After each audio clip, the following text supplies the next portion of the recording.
Well, hello everybody, and welcome to the 226th edition of the Boxing Asylum Nuthouse podcast. I'm your host, Steve Wellings. Joining me this evening, we have Tommy the Guru Allen, Andy Patterson, and Adam Smido Smith. Don Trella did try to get on with us, but unfortunately we haven't managed to get him on. He's had some work to do and he's disappeared with a bit of laughter on the way. So thanks, Donny, for trying to get on. We appreciate your efforts. Right, guys, we're going over to the first direct arena straight away in Leeds, Frank Warren Promotions. The first fight for Josh Warrington with Frank Warren Promotions. It was against Kiko Martinez. He's had a lot of losses, Martinez, but he showed he's still got plenty to offer. He went down by a majority decision, scores of 116, 112 twice, and 114, 114 from John Keane. Personally, I didn't really have too much of a problem with it. I thought Warrington was a worthy enough winner by maybe a point or 2 points. I think the scores were possibly a little bit on the wide side, but we had Ben, our friend who jumps on the podcast sometimes. He seemed to think that Warrington was a worthy enough winner from ringside as well. But Tommy, what did you think? I believe you had it 8-4 to Kiko. You weren't too happy with the decision. I had it 8-4 to Martinez. I gave Kiko the first round, and I gave him the 11th round. That's a round that a couple of people are saying that Warrington won. I thought Kiko won the first round. Round 11, if you look at it, even Richie Woodall and Box Nation couldn't split on me. So I had it 8-4 for Kiko. I thought it was a lovely winner, but I could see a draw. I'm not my arms about it. I could see a draw. What my problem is, it was 8-4 to Warrington. I couldn't fathom that score out. I definitely think Kiko deserved the edge. I thought he pressed the fight on night. He landed the better punches. Liam Walsh. I've got Liam Walsh to brain for next week. If Warrington had let his hands go more in combinations, he's thrown combinations. He looked really good. I thought he was winning the fight when he was doing that, but there wasn't enough. He was going back behind his jab, throwing a jab out in that when Kiko was coming forward. Kiko was landing the better shots on me. I thought he definitely bossed the fight, landed the better shots, and should have deserved the decision. I wasn't impressed with Warrington. I think he's a long, long way off the likes, obviously Carl Frampton, Lee Selby, even Scott Quigg.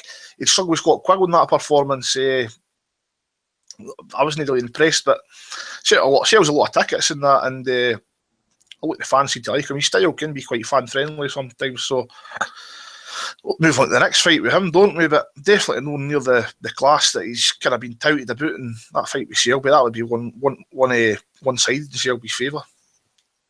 I think Tommy, going in his favour, he's a very fit kid. He's got fast hands. He puts his punches together nicely. He's got a decent jab when he needs it. But the problem is he isn't a puncher, Tommy. And if you can't keep guys off you at world level, you're going to struggle. Exactly. You could picture him with somebody that killed that division's red hot. Obviously, you go Oscar Valdez, Gary Russell Jr., Carl Frampton. You know, these guys can all punch a bit in that, can't they?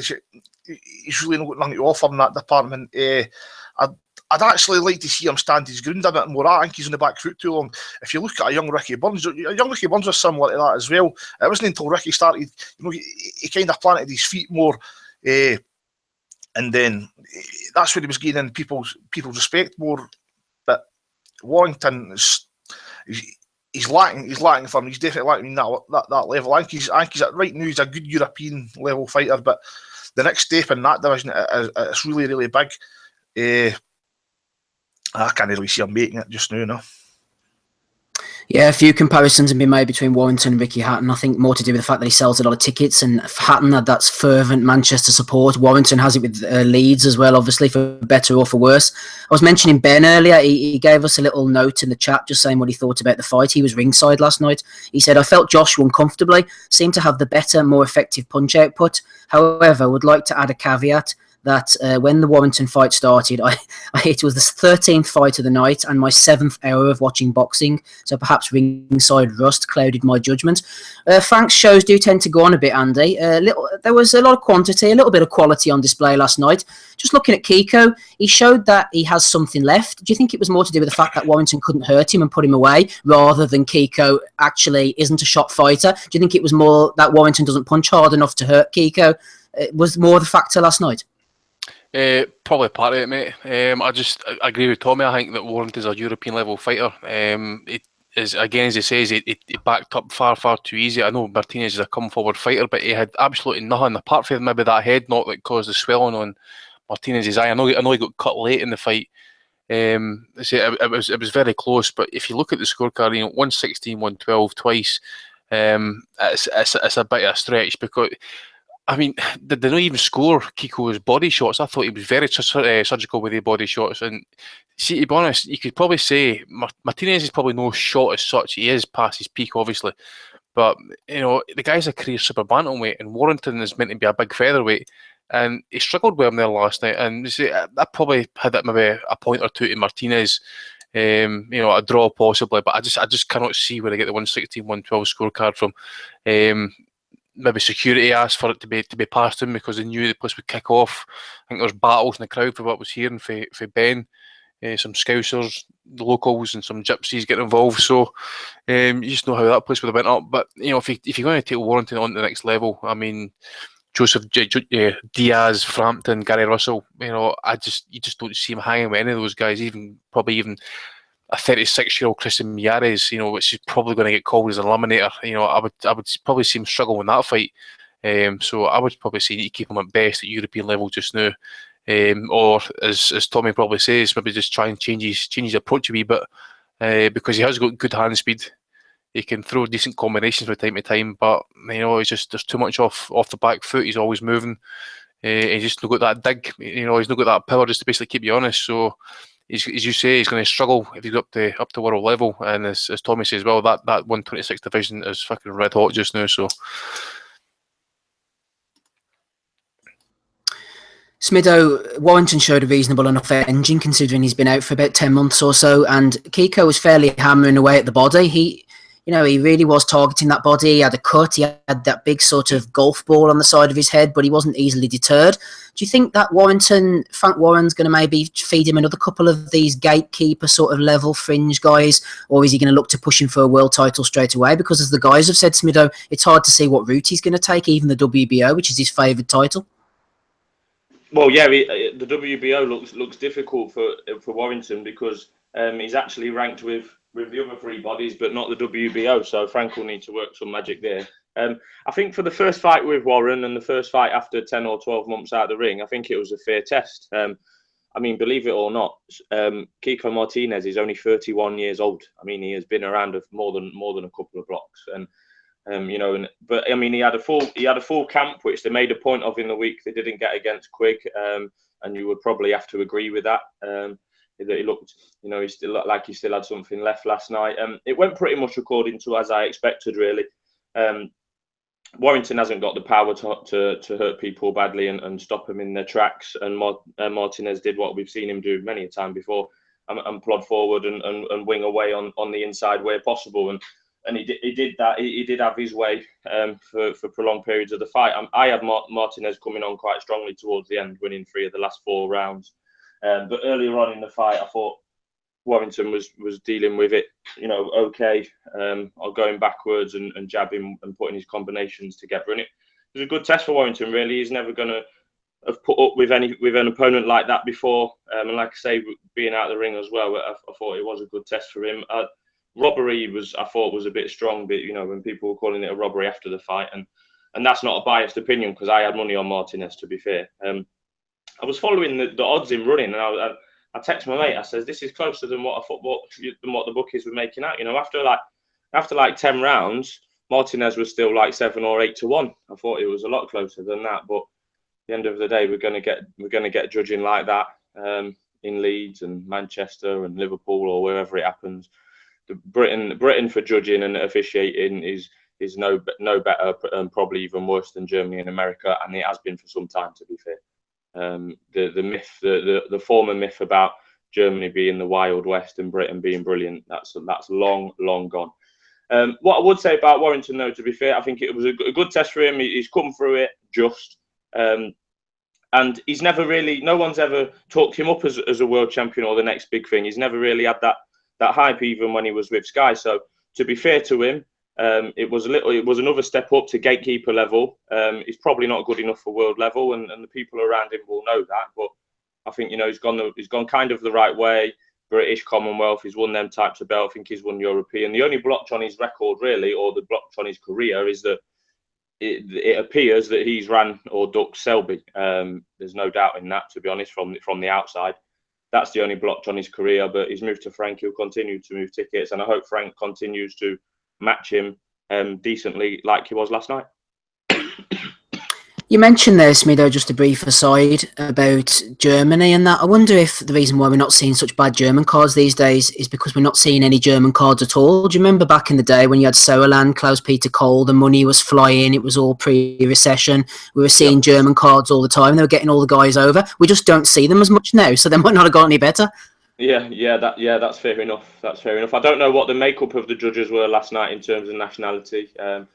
But like I say, I was genuinely quite impressed with with what Frank has done first time out with Josh Warrington. I was expecting a much worse opponent than a fully fit Kiko Martinez, to be fair.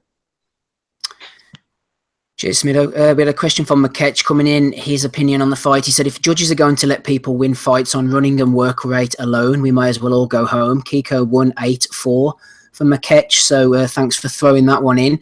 Right, Tommy, let me go through a couple of names before we move on to the undercard. I like to do this with you every now and again, and I want you to tell me if Warrington would beat these fighters or not. Are you ready? Let's do it. Okay, Oscar Valdez. No chance. Lee Selby. Nope. Carl Frampton. Easy. For Frampton, I mean. Scott Quigg. No. Leo Santa Cruz. No chance. Abner Mares. Nope. Bunsey might not agree with you on this one. What about Gary Russell Jr.? Oh, come on, Gary Russell Jr. is just a different class to Josh Warrington. Come on. Let me throw a couple at you from the level below then, okay? Christian Mijares, this version of him. Possibly. Mijares is he's getting on. Mijares has nearly been the same fighter for about 2007, 2008. He just fell off the cliff, but maybe still got enough left to beat Warrington. I'd favour Warrington in that fight. He's going to be fresh in the fight late and he's bigger, but it's not a fight you'd hang your hat on Warrington. Jojo Diaz? No chance. Diaz beats him. And finally, Simeon, who Quigg beat recently. 50-50 fight. Any variations, Andy? Where would you take Warrington if you were in charge? I mean, what could you do with him realistically? Just hang around for maybe a belt to become vacant, one of the guys to move up? You put me on the spot there, mate.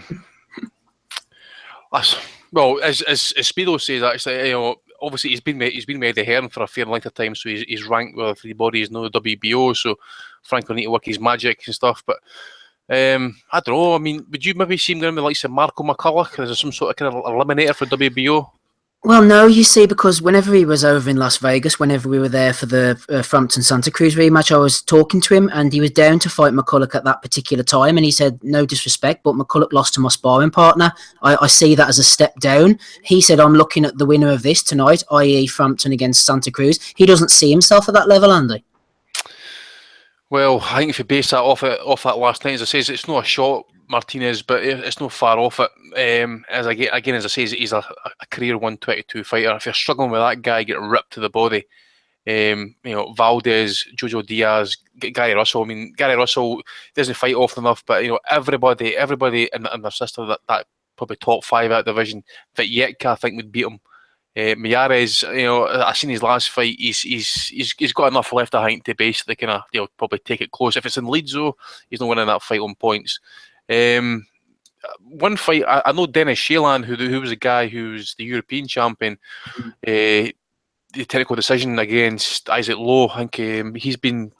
Let me get this right now. He's fighting a Spanish fighter shortly, so that's a potential fight as well. But as we say, you got to keep him away from world level just now. I mean, I know he's a decent ticket seller.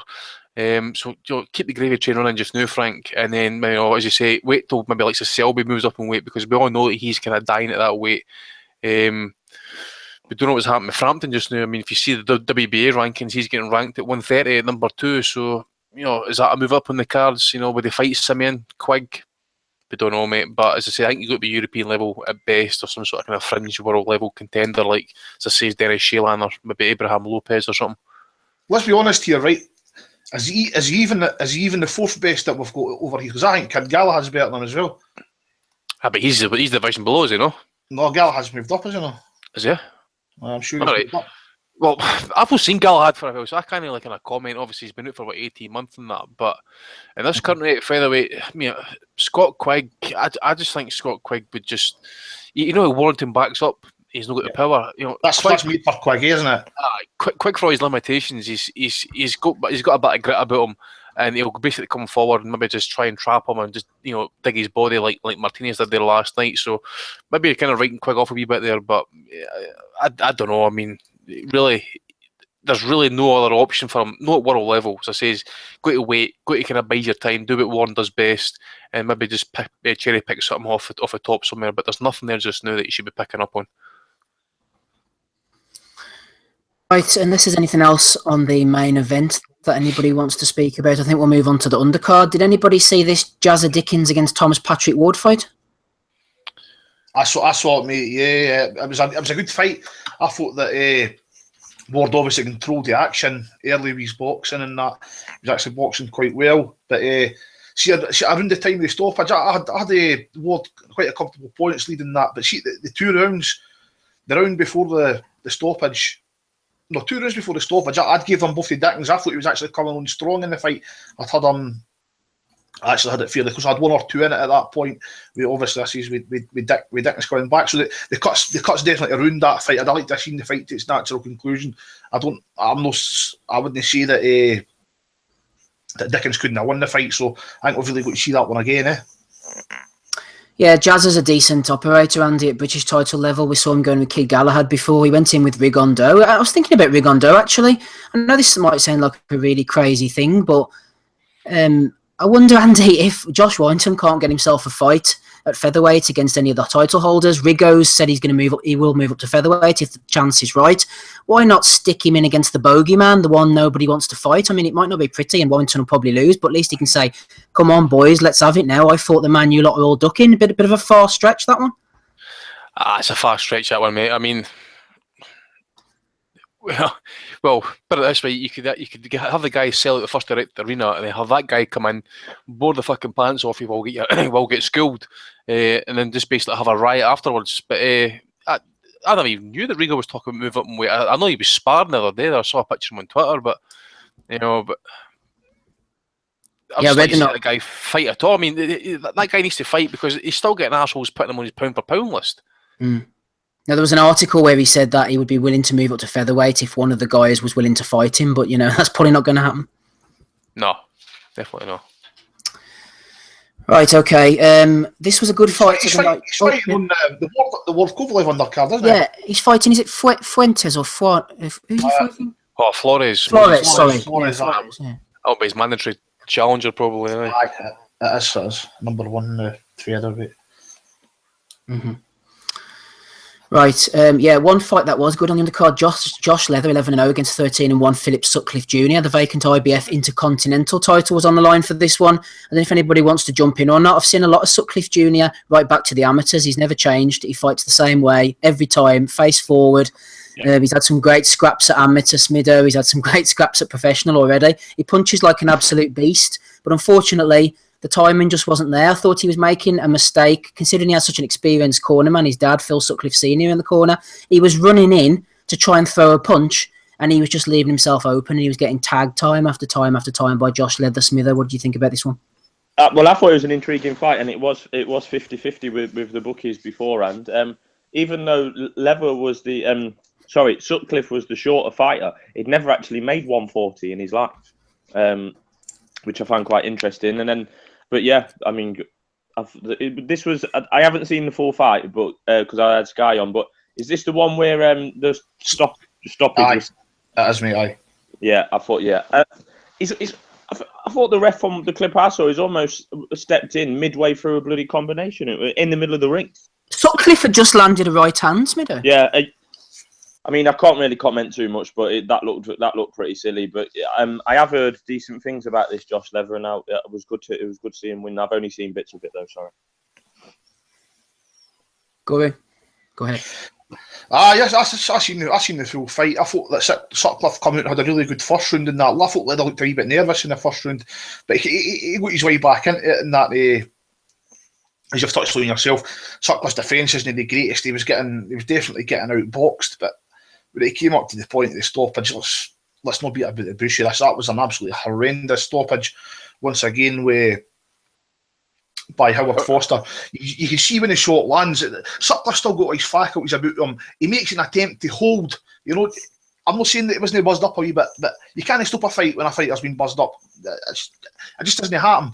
But I couldn't believe he jumped down there last night. I thought that was even worse than Frochgroves, to be honest.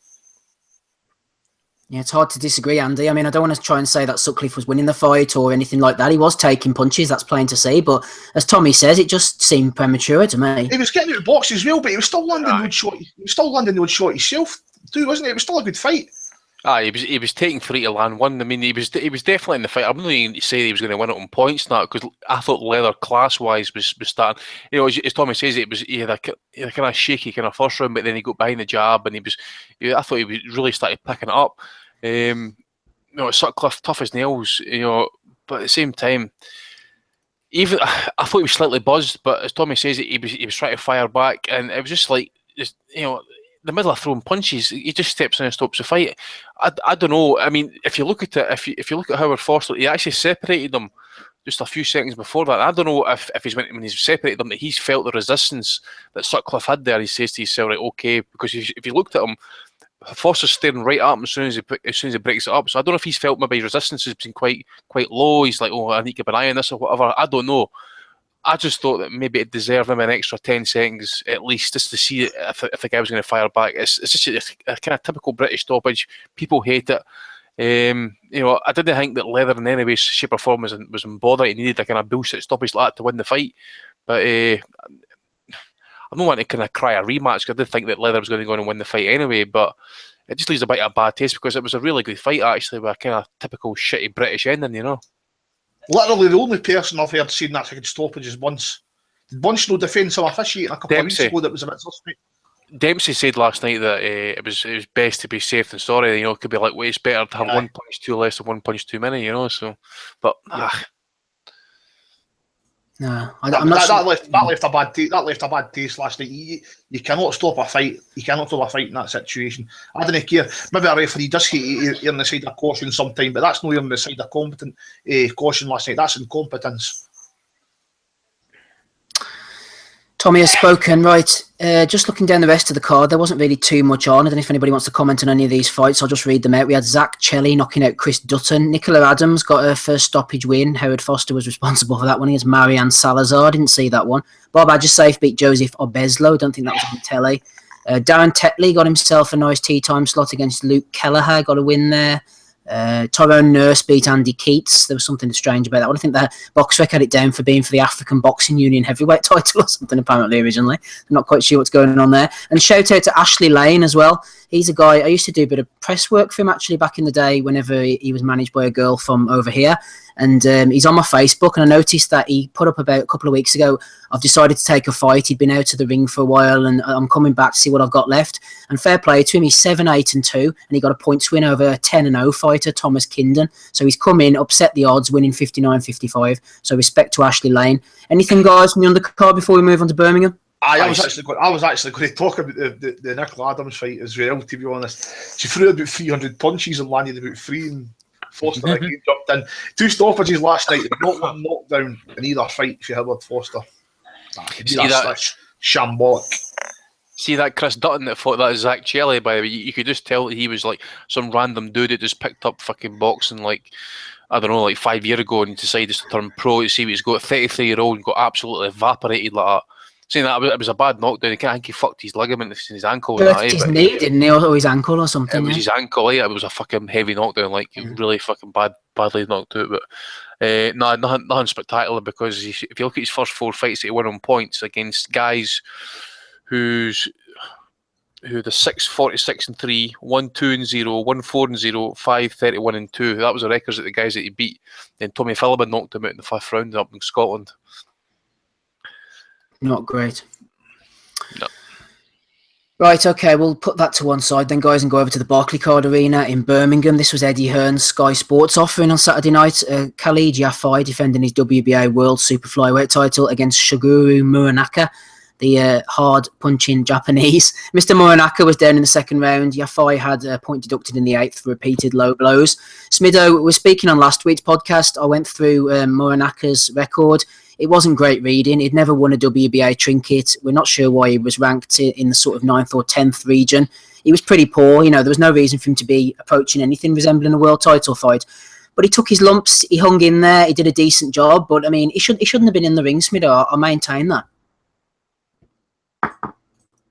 No, not really. But, it was just first defence, voluntary fodder, really, wasn't it? But, to be fair to the Japanese lad, he did knock about. I think Yafai was, came out the blocks very quick, was throwing full power punches throughout rounds 1, 2, and 3. And then when he realised that, he wasn't getting this kid out of there very quickly, as quickly as he had hoped in front of his home crowd, etc., he just got down to his work. He is a classy boxer, Yafai, and he's a good technician to watch. The golfing class was too much last night, to be fair. And the Japanese lad started coming forward a bit himself after a few rounds. But when you've got the lead commentator saying, it's good to have a voluntary challenger like this, teak tough or whatever they say, rather than just coming in and rolling over. I'm thinking, Jesus Christ, main event on Sky Sports. Let's not celebrate the fact that someone's in there who is trying to win. He was never going to win, but at least he was trying. But I'll be honest, Steve, I don't even actually know the final result of this fight. I got to about round 7 or 8, and then I went over to watch the Warrington on Box Nation. So please enlighten me. Oh, did you not see the upset at the end when Muranaka caught him with that big right uppercut? Yeah, in the 12th round with 30 seconds to go. No, I missed that, mate. Muranaka landed a punch late on. Spoiler alert, Smido. No, Yafai worked the body well, and he was picking his holes, and it was vicious. But at times it was looking like a sparring session, as much as you alluded to last week and last night.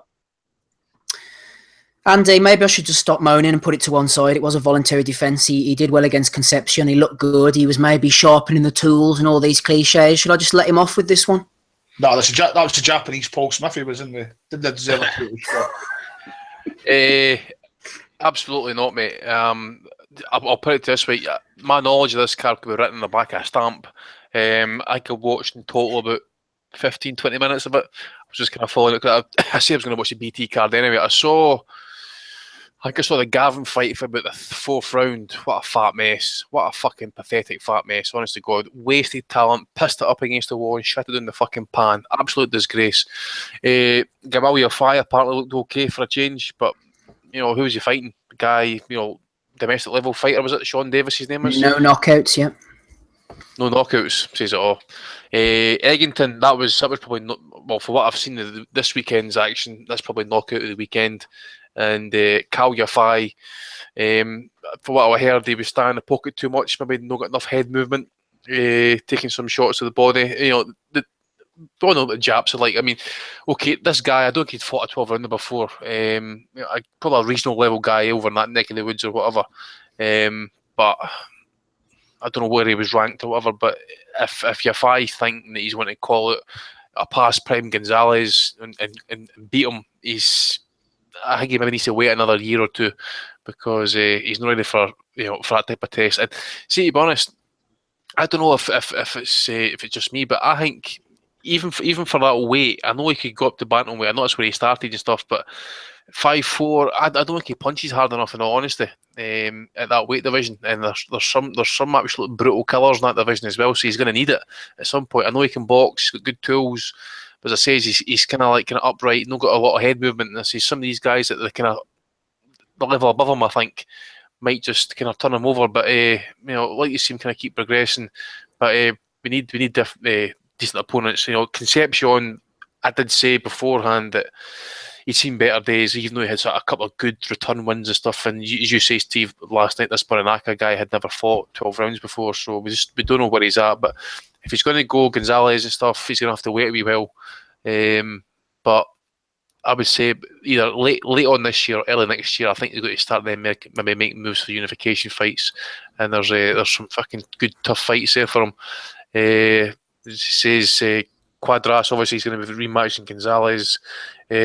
Gerwin and Kahas, I think that's the kind of obvious fight, maybe the cheapest fight that Eddie could make, because he's not going to get Inoue over for Yafai. And Kahas, I think that's Pacquiao's fighter. He's a southpaw, so, and to be honest, he's a decent fighter, a good jab, and he always follows it with a lethal left hand behind it. So, but I think a bit of fight I'd like to see actually Yafai against Kahas. So get that one made. Has anybody ever seen an orthodox Filipino fighter? I think they almost try to copy Manny and be southpaws. Yeah, that's a good point. No, you think about Valoria. He's not southpaw, is he? No. Danair. Valoria's I think he's orthodox. I remember Danair fought an entire fight once, fucking southpaw, against a Ukrainian guy. He switched. He's a switcher there. Do you remember Ray Boom Boom Batista? He got done in one by, who was it? Done him in one Ponce de Leon. Ponce de Leon, yeah. They had big hopes for that Batista at one point. He could crack a bit, but HBO were giving him the big pump up beyond Pacquiao, weren't they? Who's the other one? Zed Gorieres, remember him? Zed Gorieres. He was funny. He was a madman. He was a monster. I think he ended up getting a brain bleed or something like that. That's right. I remember that fight with Danair. I think it was a draw with Danair, Darchinian. I'm going to get to YouTube again to check that guy out again. He did. He got a blame. And my mate Jerry Penalosa, Andy, he was a good boxer. Aye. Why? Probably. I would probably say that guy gets voted probably top 4 Filipinos of all time. Aye. He was skillful, very, very skillful. Good body puncher as well. Yeah. Remember he knocked out Johnny Gonzalez, wasn't it? That's right, mate. Yep. Andy, you're a connoisseur of the Japanese scene. I noticed on Saturday night Ryan Scalia was tweeting saying the Japanese domestic circuit is very, very strong, maybe akin to the European title circuit, so we shouldn't be too sniffy about the fact that Muranaka had never fought outside of Japan. Do you have any sympathy for that argument? Definitely. It's just like, I was thinking about this today actually, because I kind of thought this was going to come up. But if you look at the Brits, for example, the Brits kind of stick to their own shores, go to America if the big fight comes, or they maybe go to Europe if they're really kind of forced to. It's the same with the Japanese, really. They either kind of stick to their own regions, but obviously they've got enough clout there that they get guys in for Thailand, Philippines and stuff. So, as I say, they're kind of regional level guys. But if you look at, there's a couple of good cuts coming up in Japan next week, actually. There's a couple of good fighters. Tanaka's fighting against Acosta. Acosta's going to be a really good fight. I have got a bit of sympathy for him, but at the same time as well, I like to see the top guys. HBO being given Inoue the big build up during Gonzalez fights. I like Doug Fisher would agree with me if I say this. The Japanese fighters need to travel because they need a bit more exposure. But I know again it's down to the gyms, for example. They've got to decide who and when their fighters fight. But it's okay sending over the guys maybe on the B level, because again, all you're getting sending over is these guys, and the Brits are going to say is typical Japanese guy, tough, but he's just going to get fucking beat up anyway. I like to see the top end guys, Inoue, Ioka, and that come across and try and challenge some of the guys and stuff. But at the same time, why do you need to? Because they're making good money there. They're always on TV, and they're paying good money for their opponents. So I think that's part of the problem. It's not as easy as saying that they should come over here and that. If they're going to be compensated as well as they're compensated back home, then by all means. But if no, then why should they? Good point, Tommy. Right, let's move on to the undercard then, I suppose. Sam Eggington against Seferino Rodriguez. A knockout win for Eggington in the end. He seems to have shook the defeat to Bradley Skeet out of his system, Tommy.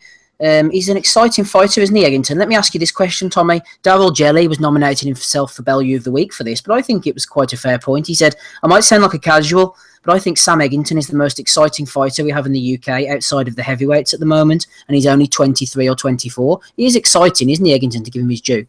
And he's Barry Hearn friend as well. He's definitely exciting. I wouldn't say he's the most exciting. I think Jimmy Corlin's got that title just now. That's been really done. Uglione as well is very exciting, isn't it? Uglione, aye. But I was a massive Margarito fan back in the day, so you can obviously see similarities in the styles between him and Eggington. So I'm really enjoying watching this kid coming through. He's getting better and better all the time. He's only 23. If he's got the chin, let's be honest, he's never going to be technically the best, right? And he's always going to get hit. But if he's got the chin at the very top level, then he could maybe turn a couple of guys over. He could maybe turn a couple of guys over the next couple of years when he improves, gets his man strength and stuff like that. But as we know, he's definitely going to get hit. So we're going to hate to see how we can take it at the top level with punchers. Imagine that, is he going to be able to take a Danny Garcia left hook? Is he going to be able to take what Keith Furman offers or anything like that? That's probably a long way off. The golfing class between he's fighting it just now, and the top of that division is massive. We were talking about Warrington earlier on. Well, it's just as big in this division. So, but definitely last night, that was brilliant last night. It was a good knockout, put him right in the doctor's lap. I'm really want to see more of him. I like Eggington. Andy, I mean, stranger things have happened, Andy, that we could see Eggington sort of shoehorned into like a vacant world title shot at some point. I mean, Brian Rose went over to fight Demetrius Andrade, a fighter whose name has completely escaped me. He fought, wasn't Devin Alexander, was it? Oh, what do you call that guy who was from London? And he had like a world title shot and he got beaten up in about 9 rounds by one of the top Americans. I think Kell Brook was maybe supposed to get the fight. Lee Purdy. Title shot. I mean, why can't Sam Eggington get one? Joshua Lusican you're thinking about? No, Purdy. Purdy was the one, yeah. No, Lee Purdy. Well, Sam Eggington, I'll put it this way. He is limited. He is tough. And as I said, last night was knockout of the weekend. But let's just bear in mind here. He beat a Frankie Gavin who is fat. He'd been on the drink, on the pizzas, the Dominoes and stuff like that, and he just got his cunt kicked in. Paulie Malignaggi, we all know, has seen better days. Okay, one thing, Paulie was always good for it to take you rounds and probably take you distance and stuff. If, in all honesty, if Sam Eggington, who is probably at the minute at European level, is knocking out Paulie in 8 rounds, then I just think we just need to get a lay back. I mean, last night was it was a really good win, but this talk about fucking fighting. I mean, welterweight's always been the money division. It's always been talent rich, but they need to, again, as we say, about the Warrington. We need to fucking pick it right. One fight I like to see him in with, it was probably another Spaniard. Actually, it was a guy who was ranked number 4 with WBA. It was Kerman. What's his fucking name again? Kerman, is it Larrera or something? His name is. I think that's Lajaraga or something, is it? Aye, something like that, mate. It's fucking funny. Lejaraga. Something like that. Anyways, you know what I'm talking about. But something along the lines, because that guy's kind of knocking on the door. But I think if he gets a couple of top ranked contenders at world level under his belt next, before we talk about Danny Garcia's and Keith Furman's and stuff, and Chris Van Heerden would be a decent wee test. And then get him in with Carson Jones. That's going to be a great fight. What I was going to say is, see over the course of his next 2-3 fights, it wouldn't be surprising if they actually get pit him with Andre Berto. It's to see where he's at there. Because Berto's obviously, he's knocking the door a gatekeeper now. Berto, do you not think Berto would beat him now? I mean, well, if at this point, if I'm talking about Danny Garcia and stuff like that within the next 12 to 18 months, then you've got to be putting him in with something like Berto, experienced, tough, guys going to really ask, because we all know what Berto is now, but at the same time as he's always going to be a kind of tough test for an up-and-comer, especially a guy at that age. But I don't see it happening. Orozco, we've seen him in a good fight recently. Jesse Vargas has went quiet. That challenge Manucci got ice in 1 round off a Russian guy or a Uzbekistani guy, but no, he's got to be manoeuvred right in that division just now, I think. And I think Barry Hearn will be the man to do that for him. Well, because of his age, there's no particular rush, but he eats far too many punches from inside, outside, wherever. He eats a lot of punches. I mean, that Spaniard last night, it's not a knockout artist, but he was having a fair bit of success against Eggington. I thought the stoppage was vicious. Right uppercut from, with standing both in the pocket, followed by a left hook, and then there was 2 punches that were completely unnecessary from all concerned, but couldn't be avoided. I'm not having a moan at anyone. It happened very quickly, but the last 2 punches that the Spaniard took laid him flat on the side of the ring, and then there was some knobhead in his face taking pictures, which I thought was a bit distasteful, to be fair. I mean, there's a bloke half dead on the ring apron, and on his way down, and if he's receiving a count or whatever, but this guy was like, there was concern for him, genuine concern, and there's a bloke there taking pictures, which was, not, I wouldn't recommend it, but I mean, yeah, fair play to Eggington. He's still only young. We know the story. He came in, wanted to just earn a few quid. Next thing you know, he's He's fighting and beating Frankie Gavin. He's just won a European title. He's only still young. He is very entertaining, whichever way you look at it. So I'm not 100% sure what they do with him next, but it'll probably be exciting. You know what? I'm just thinking about this right now. You know who'd be a good opponent for him? Somebody that would probably beat Adrian Broner. I would have put Broner anywhere near the top guys in that division. I'd say he's right about the level, in the middle of the level that Eggington's at, between the level Eggington's at and the level that the top guys are at just now. I'd put him in with Broner. I think he'd beat Broner. Broner would destroy him. Come on. I don't know, Lex. Well, I think Broner's got a good. I think Adrian Broner's got a good 4 rounds in him. To be honest, I think Eggington could take him. I know what you mean, mate, but I'll put it this way: if it's a fat, out of shape Brunner who's need to get like catch weights put in place, I mean, Cloner doesn't fight like Bradley Skeet did, right? Bradley Skeet, I enjoyed that fight, Skeet against Eggington. It was a good performance by Skeet, but Brunner's not got that type of ability. No ability. He's not got that type of output, shall we say? No. He's got the power. I dare say he'll check that chin properly. But you just wonder as well, Eggington's work rate, come forward style, it might just be, I don't know, Brunner, if he's not in shape, it might cause him a bit of a problem, but nah, Brunner should have enough to beat him. Maybe even more. I'd take Eggington and Brunner. Definitely. I think Brunner's a complete waste. No, well, we agree with that one, mate, but it's a big call for that fight. What weight's that knobhead Theophane at who's always giving off Ashley Theophane? Is he light welter or is he well? Yeah, he'd be a decent fight, but he wouldn't fight Eggington, would he? He'd see it as beneath him. Aye, definitely. Aye, he thinks he's an entitled prick. He thinks he's some sort of superstar because he's met Floyd Mayweather 2 or 3 times and he fights with Las Vegas, man. Bum. Yeah. He is a bit of a bum. Right, let's talking of bums. Let's go on to Frankie Gavin. No relation. He won against this Renald Garrido only by a couple of points or so. He didn't look too good. I mean, what was he on the card for, Andy? The fact that it was in Birmingham, is Eddie just keeping him ticking along? Maybe feed him to somebody at some point? He's probably had to get him out, mate. Part of the contract, I suppose, in Birmingham, as you say. Absolute fucking embarrassment. Absolute embarrassment to the sport. You can take his tweets, for example, saying he's out on the piss. I don't know if he's just taking the piss or what there, but if it's true, eating pizzas and that, it's just I have got no time for fucking fighters. I just need to take it seriously. But Frankie Gavin, I remember Tommy going way back. We're going back about good 6-7 years here and that, and everybody thought that Frankie Gavin was going to be a potential world champion and maybe a unified champion. I'm not going to say he's pound for pound or anything like that, but you just thought, he's got all this ability, but it's never translated. I know he's had a lot of personal problems outside the ring with his kids and his mother being ill and stuff, but at the same time as most of that's behind him now, and you still can't make weight. You're a fucking disgrace. And you said you're going to make 140. Well, when are you going to make 140? Like 3-4 years from now? I don't know. But one thing's definitely clear. He's getting no title shot based off that, and he's not making 140 anytime soon.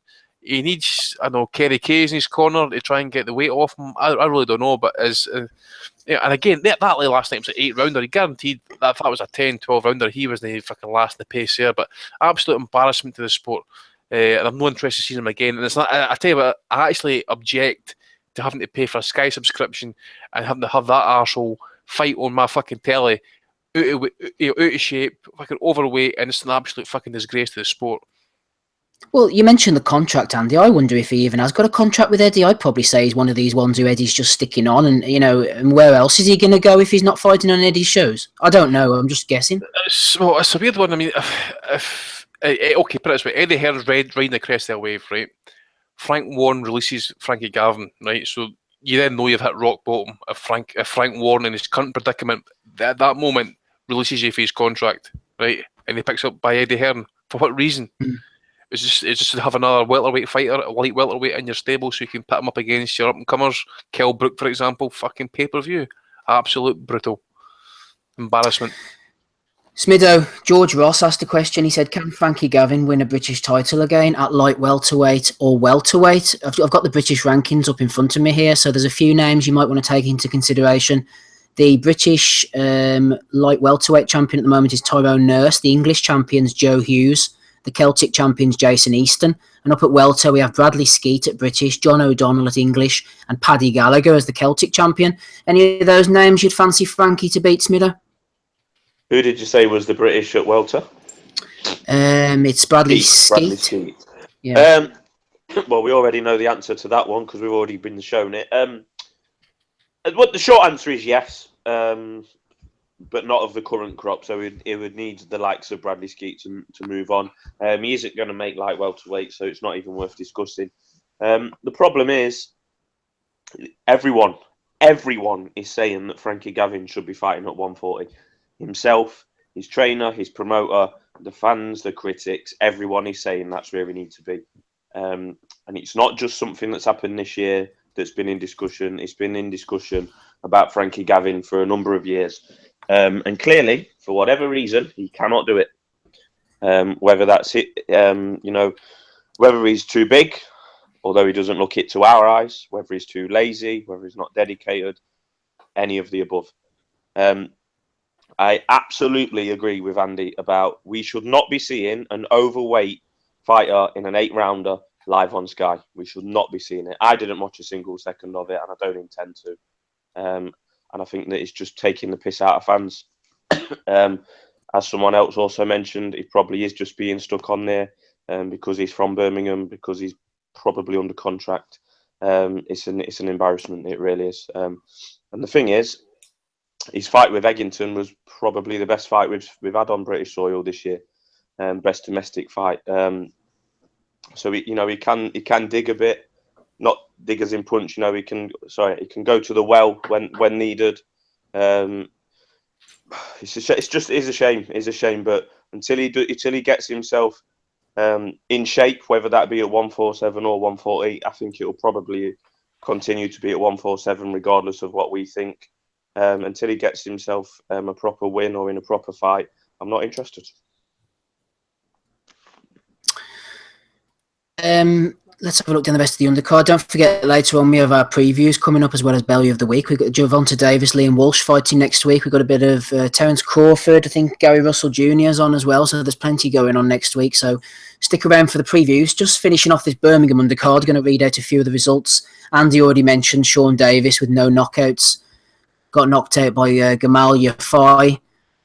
And Ryan Kelly lost to Adam Harper for a Midlands title. Lennox Clark, pressed past Paul's favourite at 15-0, actually drew with an unheralded Eastern European, Karol Horezik or something. So sorry to Mr. Clark there. Josh Kelly, there's a lot of talk about him already. He's looking really flashy against these guys. Didn't like the way he was showboating against this Johnny Vina, but he does have a few skills about him, Kelly. He's training with Adam Booth, but we're going to have to see him stepped up in class before we can really judge how good he's going to be, and then wins for another few guys on the undercard. Anything, boys, from the undercard you want to discuss before we move on? None whatsoever, mate. Like I say, I think I watched about 15 minutes in its entirety of this card. Yeah, I had it on the laptop in the background and I had Box Nation on the TV. Box Nation was delivering the goods as usual. Right, we were hoping to have Hater Dave on the line to discuss this fight, but unfortunately he has yet to join us. So we'll carry on regardless. It's going to be brief, but over in Michigan, Andy, in the Convocation Centre, James Toney, 77-10-3, won the vacant World Boxing Foundation World Heavyweight title after a brutal rib-crunching body shot sent Mike Shepherd down in the 6th round. Take it away. Well, I just saw the gif for the knockout. That was... Let me put it this way. If that even tickled his fucking ribs... Right, I'll be fucking surprised. But anyway, what happened is Toney is basically up close to the guy and he lands a right hand to the body underneath the left elbow. To be honest, I think my 85-year-old granny would take that shot. And down went Shepherd and he counted it. And then Tony's going to put a big cigar in his fucking mouth. But it was, for what I hear, it's his last fight. It was, I can't really comment on it too much. It was pretty pathetic. I did watch, I believe this guy is now the WBC number one, or that was a final eliminator for WBC title. Yeah, Avni Yildirim against Marco Periban. Take that away. I was going to ask you about that. There was a bit of beef at the weigh-in, wasn't there, as well, before that one? I didn't know about the beef at the weigh-in, but, Avni just basically kind of, he just basically came forward all night. Periban basically fighting off the back foot, maybe like 4 or 5 punches getting let off, but just the work rate of Yellowdrum was basically too much for him. So I'm assuming at least that this guy is, he's now going to be next in line to fight Callum Smith. I don't know if that fight's going to get called. I'd imagine so if that was classed as a final eliminator. And then in Germany last night, Vinny Feigenbutz, Vinny the fucking doorman, he beat Norbert, is it Nemsapati? Nemsapati, yeah. Nemsapati of Hungary. Now, he went to distance with him 12 rounds, basically kind of like almost shut him out. This guy got knocked out of Callum Smith. And that's right. He's the small, wee, tiny guy, yeah. Yeah, so if Feigenbutz is fucking awful. We'll go into WBA rankings later on, I suppose, because I want to fucking slag them off, but Vinny Feigenbutz is just a doorman. That's all he is. He's just like fucking wide punches, no finesse, absolute fucking bum. And if that is the best that Germany's got to offer coming out of Germany just now, is then they're sorely, badly mistaken. And another thing as well is that this fight was for the IBF Intercontinental Super Middleweight title, and Vinny Feigenbutz weighed 170 3/4. Lest we say more, Smido, just very briefly, I know I'm putting you on the spot here, but going back to the Yildirim against Periban fight, I'm not expecting you to have watched it, but I think it's interesting. Andy mentioned Callum Smith there. Smith is supposed to be fighting Durrell, but we still haven't heard, when that's taking place or whatever. I'm curious as to whether this Yildirim, who defended his WBC strap and he's very highly ranked, I think he's number 2 or number 1, if he gets snuck in still to fight Smith at some point and Durrell doesn't make the fight. What do you think about that conspiracy theory? You lost me a little bit, Steve. It's a bit too complicated for me, that conspiracy theories. But Callum Smith is, wasting time sitting on the sidelines, looking in from afar. I'm sure Hearn mentioned during the week that he was talking about fights and that he was looking at for later in the year, and he was seeing possibly Quigg and Selby and possibly Callum Smith and James DeGale. Well, on pay-per-view, yeah. But again, DeGale, he doesn't get on financially with her, and he might get on with him in the camera when the cameras roll in. But I think I did watch that Periban fight, Wellings, actually, at some point. But anyway, I'm a bit confused, and he's another one who I've lost interest in, Callum Smith. And I still maintain that I think he gets knocked out or knocked down by a hook at some stage when he moves up. You weren't around when we discussed James Toney's body snatch of Mike Shepherd. Any comments on that? I've not seen it. I didn't even know the result until you told me there, mate. No. I forgot James Toney was fighting last night. That's how relevant he is these days, man. I loved him back in the day. Great fighter, but it's time to hang him up for lights. It was Mike James McCallum. James eats out Toney. It was like a Mike McCallum type body shot, I'm going to hate to watch this. It's probably been something horrible there. Oh, it was fucking awful, mate. Would you say, Toney... Oh, there's a question, Steve. Do you think he's a first ballot Hall of Famer? Toney? Aye. Yeah, I would say so. What do you think? I would say so as well. He's been involved in a couple of good fights, great fights. Bartley, Yarov, the 3 fights, well, especially the first fight with McCallum. Michael Nunn. Michael Nunn, aye, that as well. Holyfield at heavyweight. Ruiz. No, he got done for drugs, didn't he? If anybody's right into their boxing, like absolutely, purists and stuff, watch Mike McCallum's first fight with James Toney. Absolutely brilliant. Skills at the highest order, like. Push forward more on his skill and his talent, and the fact everyone knows his natural ability, rather than the consistent line of names through his record. I'd wonder about that, Andy. That's a good point, actually. Longevity as well, mate, but he's never been knocked out. I know he's been knocked down a couple of times, but he's never been knocked out. I just think you got to rate him on his body of work, I suppose. Who he beat, his significance in the division, I suppose. But a guy, his infighting ability was absolutely tremendous, and you just didn't see it nowadays. You maybe see infighting, but it's more kind of defensive and maybe kind of patter party and get out of this. But Toney would just stand in the pocket. He would bob, he would weave, he would get the shots in, he would back up, he would just back up enough just to kind of get a straight shot off. And that absolutely brilliant to watch in his absolute peak. And if you go and watch him, and some of the sparring sessions used to have that. It's like, holy fucking Christ, man! There's a That's video. Gerald McClellan. Is that what you're going to talk about? Oh, aye, one in the Kronk. One in the Kronk, man. That was absolutely. And then I remember he sparred a green. Oh, there you go. We'll say a virgin Danny Green, shall we say? And he absolutely just mentally fucking raped him. The whole sparring session, spoke to him, just dug him. You can see that he was fucking fat and out of shape and that, but he just the class. As I say, form is temporary, class is permanent. And James Toney will always be a class act in the boxing ring. You know what fight kind of bothered me about him? Did any of you ever see the first fight with Sam Peter? Yeah. That was no decision, that one, was it? No. Okay. Peter got a decision. But I'll tell you what, James Toney won that fight, and I'll tell you what, man, he always knew he had a good chin, but see some of the shots and that, and both fights with Peter, man, that guy was that. He's indestructible. Brain cell killers. They were brain cell killers, Tommy, weren't they? The big clubbing shots of Peter. Aye, I'm not saying Peter was a great fighter, but he was actually all right back then, and you can't deny his power. But fuck me, man, Toney was fucking indestructible. Some chin like. Yep, talking of indestructible, Dave the Hater Lowback has joined us on the line. Hater, I'm not going to bother you about Kal Yafai and Josh Warrington. We were just talking about James Toney's knockout of Mike Shepherd there. You digging it? All right, that was a clear. I mean, the guy was on the way down before the body shot even landed. Pretty sure that was a clear dive. I didn't see the fights, but why did Yafai not stop that guy? Tough as nails. Maybe he's just a bum.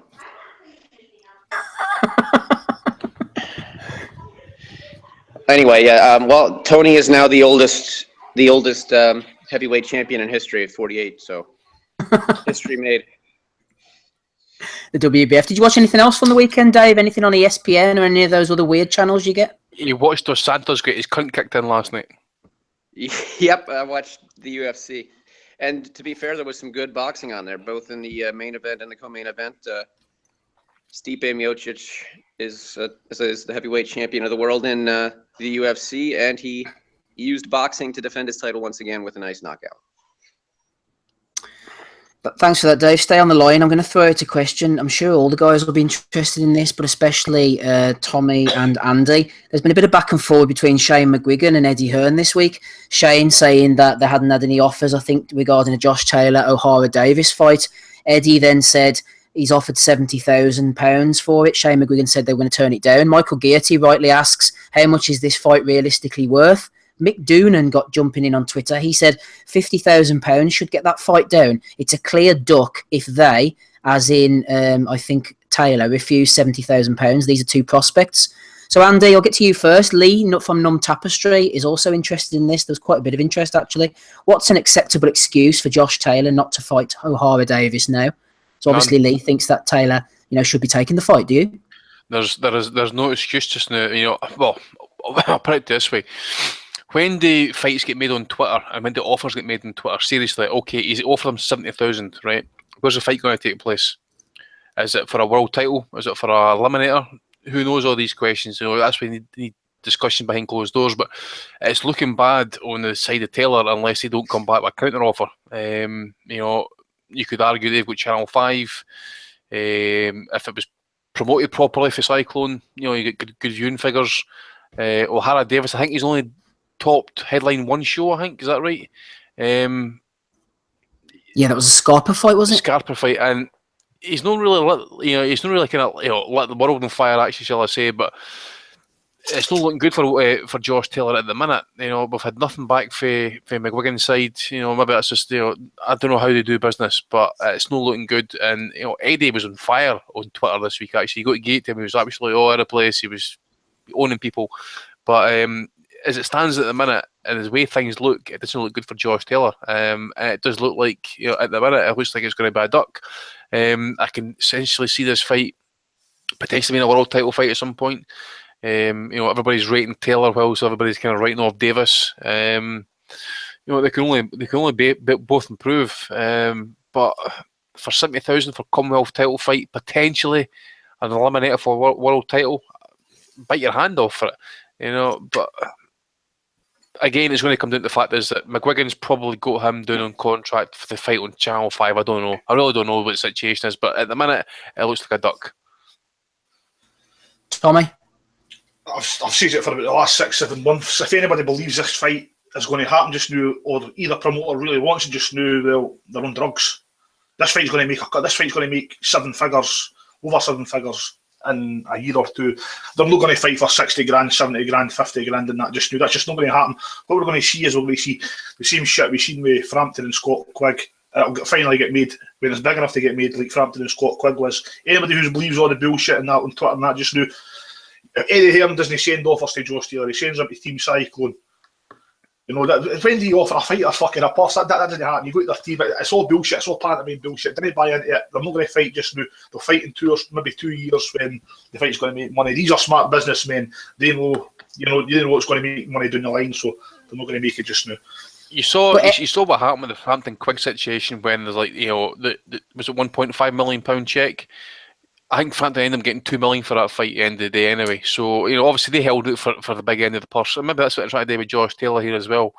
But, you know, you got over that time for the last year or so talking shit to each other on Twitter. And, you know, Tommy said, and I said as well, is you didn't make offers on Twitter. You know, it's clearly it is. It's a bit of fucking posture. And it's going to go back and forward for a bit of time. Taylor's now going to cop some shit for ducking the fight as such. O'Hara Davis is just going to basically say, we had the Hearn, we've made the offer, and they'll be back at the table, as Tommy says, in the next 12 months. I don't know where they're ranked in the world rankings just now, but you know, I'd imagine it'll be kind of high up within the next 12 months, and then the fight will probably get made roughly about then. They'll not fight until there's a world title on the line. No chance. Right. Tommy says a world title on the line, Smido. Eddie did put up the screenshot of the email he'd sent to Jake McGuigan offering the 70,000. Obviously, as Andy said, Adam, there's no venues or dates or anything been put forward, although it's very much in its embryonic stages at the moment. We don't know what type of ties he's going to want on Josh Taylor or any of all the specifics. I mean, what do you see from your vantage point? Because I don't care about the financials as much as some people on Twitter, far too many people, about how much fighters are getting paid. I do not give a shit how much fighters get paid. I just want to see good fights put on. That's a good fight. Eddie's been giving it all this about, you know, his recent new strategy is the fighters. They've just got to fight. We want to put them in. If they're good enough, they'll win. You know, he's been giving it all that. They don't want to see terrible fights on Sky unless it's Frankie Gavin in an 8-rounder. That's fine. You know, just make the fights. But I think when it comes to Eddie putting business out there and screenshotting emails and 70,000 grand, he wouldn't like it if that was the other way around for him. You know, he don't talk about his business or his numbers. He won't tell us how many numbers Joshua did on pay-per-view, yet he'll tell us how much he's offered Josh Taylor and Shane McGuigan. I think he's operating on double standards there. Is 70 grand a lot? I don't even know. I don't really care. That's why I don't know. I mean, it seems like a good payday, but to me, honestly, I don't think either of them are big enough names to put it on. I mean, it would be great. It would be superb if we a breath of fresh air if we saw a fight like that. But really, what's going to be on the line? Is it a Commonwealth title? Is it? I don't think there's even a British title. I don't really know I mean, O'Hara's pissed me off. I'm not really that interested in him. Everyone's making him out to try and be, you know, the biggest puncher the gym's ever had, according to Kevin Mitchell. I don't know. I'm just not that interested, Steve. To be honest, I think I do like Josh, but what I was going to say. Yeah, Andy, I was just going to say to you, I was going to liken it to the DeGale Groves fight, Andy, but then I suppose that was on pay-per-view, and I think to myself, you couldn't put Davis and Taylor on pay-per-view, really, could you? I was just going to say the exact same thing in that. I didn't have James DeGale or Groves, did it? But they had pay-per-view behind them.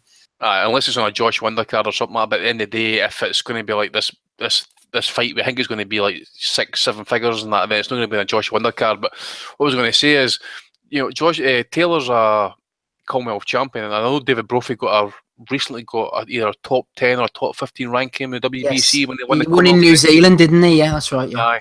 He got the ranking. I just noticed that Josh Taylor isn't even ranked in the top 15 yet. So I'll let you see maybe Cyclone try to kind of push that matter, because I know Davis is ranked roughly about the top 10 in the WBC. So they need to kind of be lobbying the WBC to kind of get Taylor, you know, really on on a level par with Davis. Just so if a title comes vacant or an interim title comes up and stuff, they can maybe then get called. There's a mandatory defence. I don't know, or a mandatory fight. Something along those lines. But at the minute, as I say, if that offer's legit, which it probably isn't, knowing Eddie, he's just fucking probably taking the piss here. As I say, he was having a good time himself there last week, riding high off the Joshua fight. It could be just a bit of bullshit, but 70 grand, I did think that the fight was worth more than that, but who knows. I'll tell you what, I rate the two of them. I think O'Hara's fucking top notch as well, by the way. I know he's a guy that people kind of love to hate over here, and I think sometimes people let emotion get in the way when they're judging him what kind of fighter and that. Yeah, she's a serious young prospect, by the way. Who would you pick, Tommy, to win the fight? I think I'd go with Taylor in that. I think he's just too powerful and too big, but I don't think he's going to beat lightweight or weight forever either, to be honest. He's fucking massive, so I can see Josh being forced up fucking in the next year or two as well, so I'm not really sure. I'm not too sure about that, mate, because Taylor must be 27, 28 now. So really, he should be fully developed. So if it is, as you say, maybe just once you get into your 30 mark and that, you can actually just, retain weight. So maybe that might be the case. But I think he'll be at light welter for a wee while yet. Who would you pick, Andy? I think the two of them, as I say, I think the two of them are serious fighters anyway. And that anybody that sleeps on O'Hara Davis, he's fucking mad. Who would you pick to win the fight, Andy? At the minute, I would go with Taylor. I just think, more rounded, more skilled. He's fought some of the best fighters at amateur level. He's done the circuit round at the gyms and stuff, Edinburgh, Glasgow.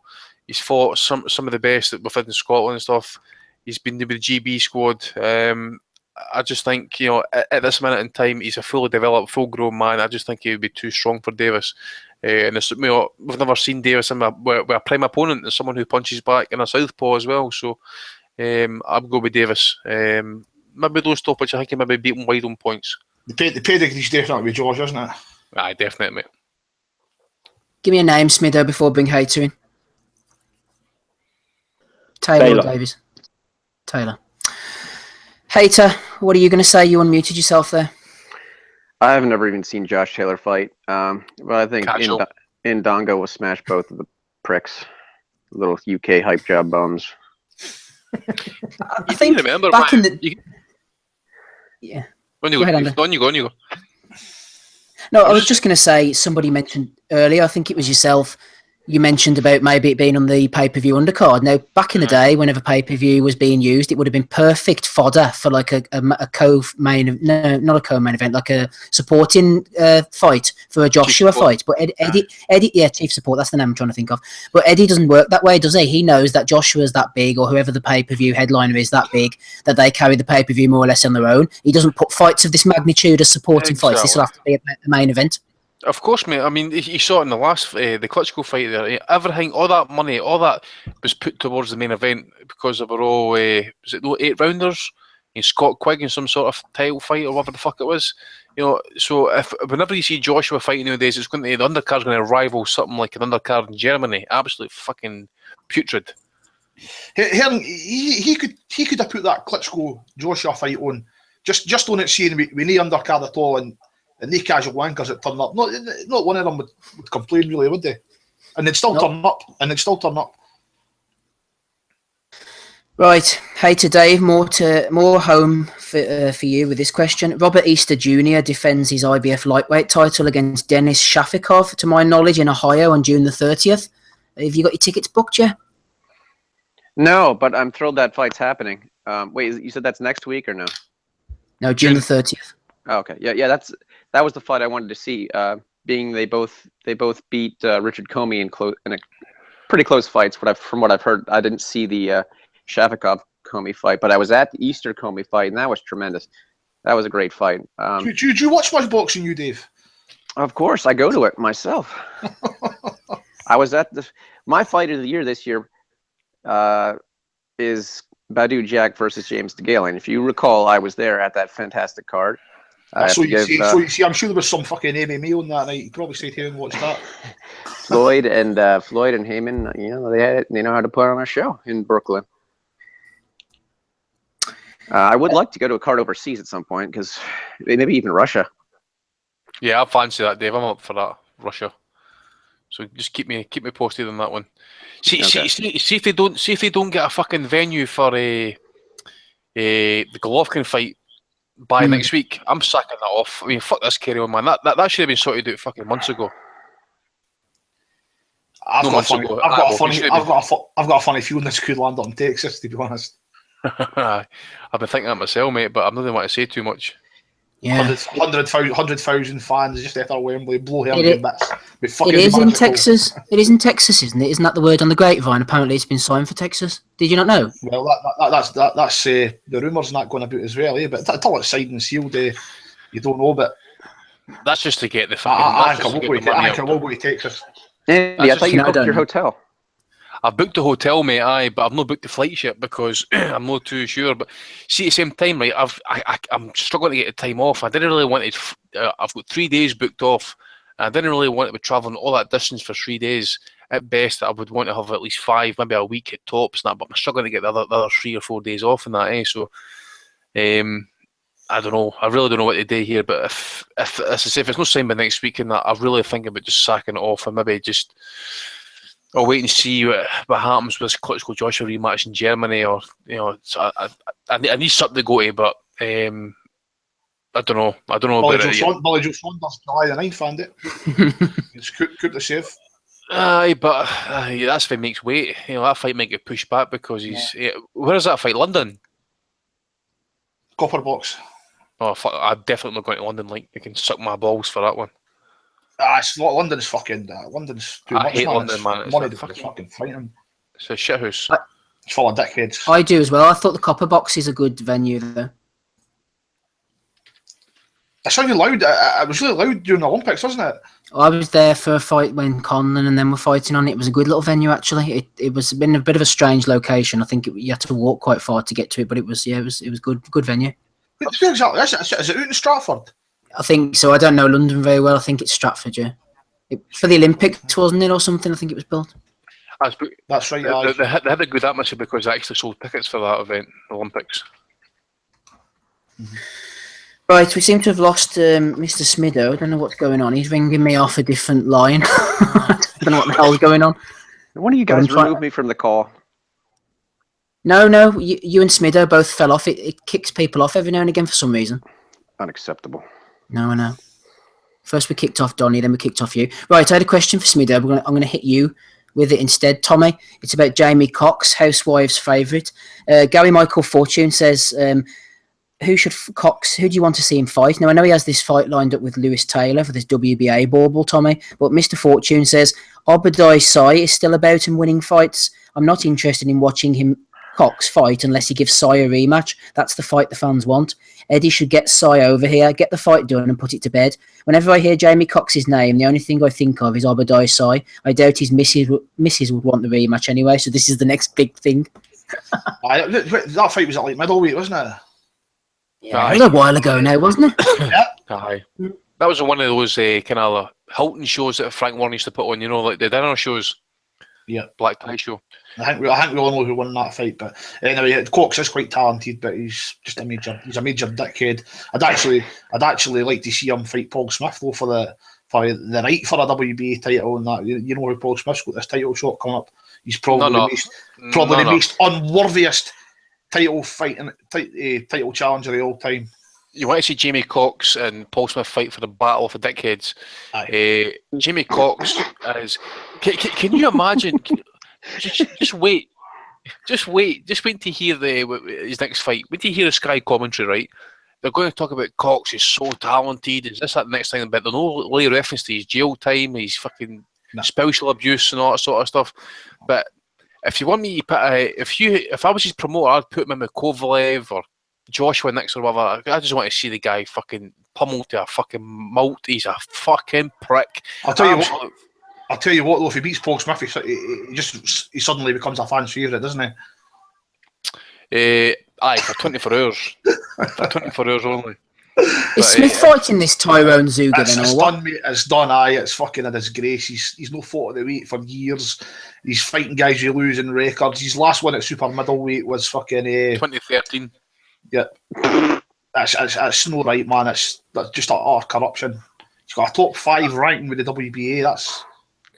Mind-boggling. Can we just say, just for this, we need to be impartial here, but He wasn't fucking ranked in the WBA fucking low. I know, but there's a day Carol Frampton's been ranked number 2 WBA at 130. At 130. It's a bit weird, isn't it? And then they've dumped Giovanni Di Carolise down the rankings at middleweight. No, super middleweight. He's beat. Okay, he's got a loss against Feigenbutz, but actually beat him on points. Knocked him out in the next fucking fight. He's ranked 12th. Well, fucking the guy that beat twice, he's ranked 10th or 9th. All the sanctioning bodies will have the worst rankings. I mean, it's like a competition. We should have like a competition to see who can be the worst. See the WBA, they're just a complete joke, yeah. As it all says, we belt anyone. As I says, Mendoza's been getting it hard tonight. Like he's been getting it hard since this news broke. Actually, about Smith getting the number 5 spot, and everybody's asking the same question: how did he get that position? How did he get that ranking? And he cannot answer that fucking question. Oh, he's button that question. Just for anybody asking, actually, he's had some of that StubHub money through his way. Huh? He doesn't give a shit. He's laughing all the way to the bank. Exactly. Wonder why he even bothers to respond then. Like, why not just delete his Twitter? Because he's just been a prick. Yes, he's trolling. Yeah, exactly. Because remember, we used to start questioning them about their titles and stuff like that. You should start favouring them. You should start favouring your tweets. You're like, what? Yeah, they have a bot, I think, tweet favouriting them. One of those bots, don't they? Aye. Well, every time I think about Jamie Cox, I think about what a wasted opportunity that his nickname isn't Jamie Punches Cox, because that's all he does. Aye, I hope they say. Aye. Okay, that's very true. And there's another thing. There's the Joshua fight against Klitschko. They put the WBA title up for grabs. They made Briggs against Oquendo for WBA title. Oh, there's. I need to sit and think. I mean, I need to get my notes up on that. But there's a whole raft of fucking bullshit. Kessler getting the fight for WBA title before he went into Super 6. It was just basically keep the title active, and then there was another title created outside of that. I think it was a Ukrainian guy, and we picked it up. Was it Krestov or Kanazov? His name was, or stuff. It's just, it says Chris John and Gamboa at featherweight. They had 2 titles. It was an absolute fucking disgrace, absolute embarrassment to the sport. You go back to it was 2008, 2009. He had 4 fighters laying claim to the WBA title at cruiserweight. Yep, and there was a super champion, a champion, an interim champion, and there was something else happened, kind of like the WBC champion That was Guillermo Jones, wasn't he? Yeah. No, it was him as well, mate. But what really piqued my interest was when Chagayev beat Valuev for the heavyweight WBA title, and then either Chagayev had an ankle problem or he got caught with the hepatitis, whatever it was, and then he got put in the champion in recess, and then Valiev got to fight David Hay, I think, for the. No, it was Valiev against Holyfield, I think, for the title. Holyfield, it was, yeah. Aye, Holyfield fucking beat him, but Valiev got the decision, and then Hay fucking fights Valiev, and that's how we end up getting. And then I was at the weigh-in in Germany. Hay walked out onto the scales with the super title rather than the regular title that he won initially. Miguel Cotto picked up the super title after beating Yuri Foreman. But as it says, the WBA rule state is you can only be classed super champion if you unify the title or you make 5 defences or more of the current title that you got. So the makeup as go along is they're all saying it's discretion of the rankings committee, an absolute fucking embarrassment to the sport. George Groves shouldn't offer fighting for a vacant super title. There we go. Yeah, that's right. Wasn't there down at the lower weights a couple of years ago or something? There was a situation where there was a regular champion fighting against like an interim or super champion, and they were calling it a world title unification between 2 of their own world title belts. Yep, I think that was one of the Thai fighters, mate. Now you mentioned it. Is it Yod McCall's? Who the fuck did he fight? You're right about what you mentioned, mate. It might have been Coco Eto against this guy, but I was running about flyweight. I think that fight happened. Yeah, we've actually been questioned on the Twitter chat for calling on the WBA instead of the Panamanians. Oh yeah. Well, we could go back. We're old and tired now. We're old and tired. Right, let's get hey to Dave in here. Dave, we were talking about judging earlier and how shit the judging is in Germany and the UK. And we had a question in Dave on Twitter from Lestin Venables. He says, which country has the best judging? You're going to tell us it's the United States of America, aren't you? maybe a country that has no judges at all or no boxing at all, because every boxing judge every nation seems to have corruption. Why not just do what they did back in the day? Just make fights for, say, like 20 rounds, and then if a fight goes the distance, you just call it a no decision or call it a draw, or just make it a 40-rounder, fight to the finish, basically, like Joe Gans against A Battle or whatever it is, no, Battle of Nelson, that's who it was. Fight to the finish, 45-round schedule, and you get knocked out in 30-second round. Andy, if you had 45-round fights, imagine how long Frank Warren's shows would go on for. Imagine Frankie Gavin on a 45-round fucking. Fuck me, you'd be jumping on the top rope after fucking 6. It would be a very. You don't really sell a pizza after 20 rounds. It'd be a very effective format for people like Margarito, Sean Porter. Exactly. See Margarito from back in the 15 round days, he would have been fucking. Oh, Sean Porter. Margarito. Right, we've got Rob Kelly on the line. Before I bring Rob in, I've got a question for Smido from Stuart Roberts. He asked a couple of questions weeks ago, and I'm only just getting round to them now. So sorry, Stuart, if you're still listening, you might not be. Smido, what is the best punch in history that you've seen but didn't floor the opponent? For me, says Stuart, it was Lennox Lewis's uppercut on Vitali. I'm thinking, Smido, what about Vladimir taking that shot against Anthony Joshua and not going down? Yeah. Oh, you've caught me with one there. I need time to think about that. I don't. Tough one, Smith. Yeah, all my highlights are where people get like whammoed, like Amir Khan getting blasted a number of times. Mercer taking an uppercut against somebody. I can't remember who it was, and I thought, how the hell did he take that uppercut? That was brutal. He took some beastly shots off Lennox as well. He was nails. He was nails, man. Nails. Holyfield's taking some ridiculous shots. That one he took off of Bo, that uppercut. Yeah. First fight, 4 minute 11th. Right hand. I mean, there'll be some Frotch ones along the way, to be fair. Frotch has got a career highlight of them, man. Yeah. Margarito, too, just to talk about him again. Some of those shots he took off Mosley, ridiculous. That's a good point. I mean, he eventually went down, but jeez. Yeah. Ricky Hatton at virtually the start of every round versus Kostizu, a straight right hand. Right down the pipe, by. Yeah. Literally at the start of every round in that fight. Showed a good chin, didn't he, against that's a really good shout. That uppercut was fucking devastating. Yeah. Was about Jokozagi Kessler in the 4th, similar uppercut. I didn't get any juice to that and didn't go down. Two of them, mate. Fucking two of them. Two bombs, didn't they? Right, guys, I think we'll move on. Rob Kelly's on with us. Rob, what do you want to talk about? Welcome. Rob? You're on mute, mate.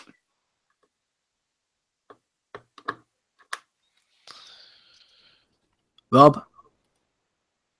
Oh, Rob usually comes on and says, can you hear me? But this time we can't. Oh, he's unmuted. He should be... Turn your mic up, Rob. Turn your mic up, Rob.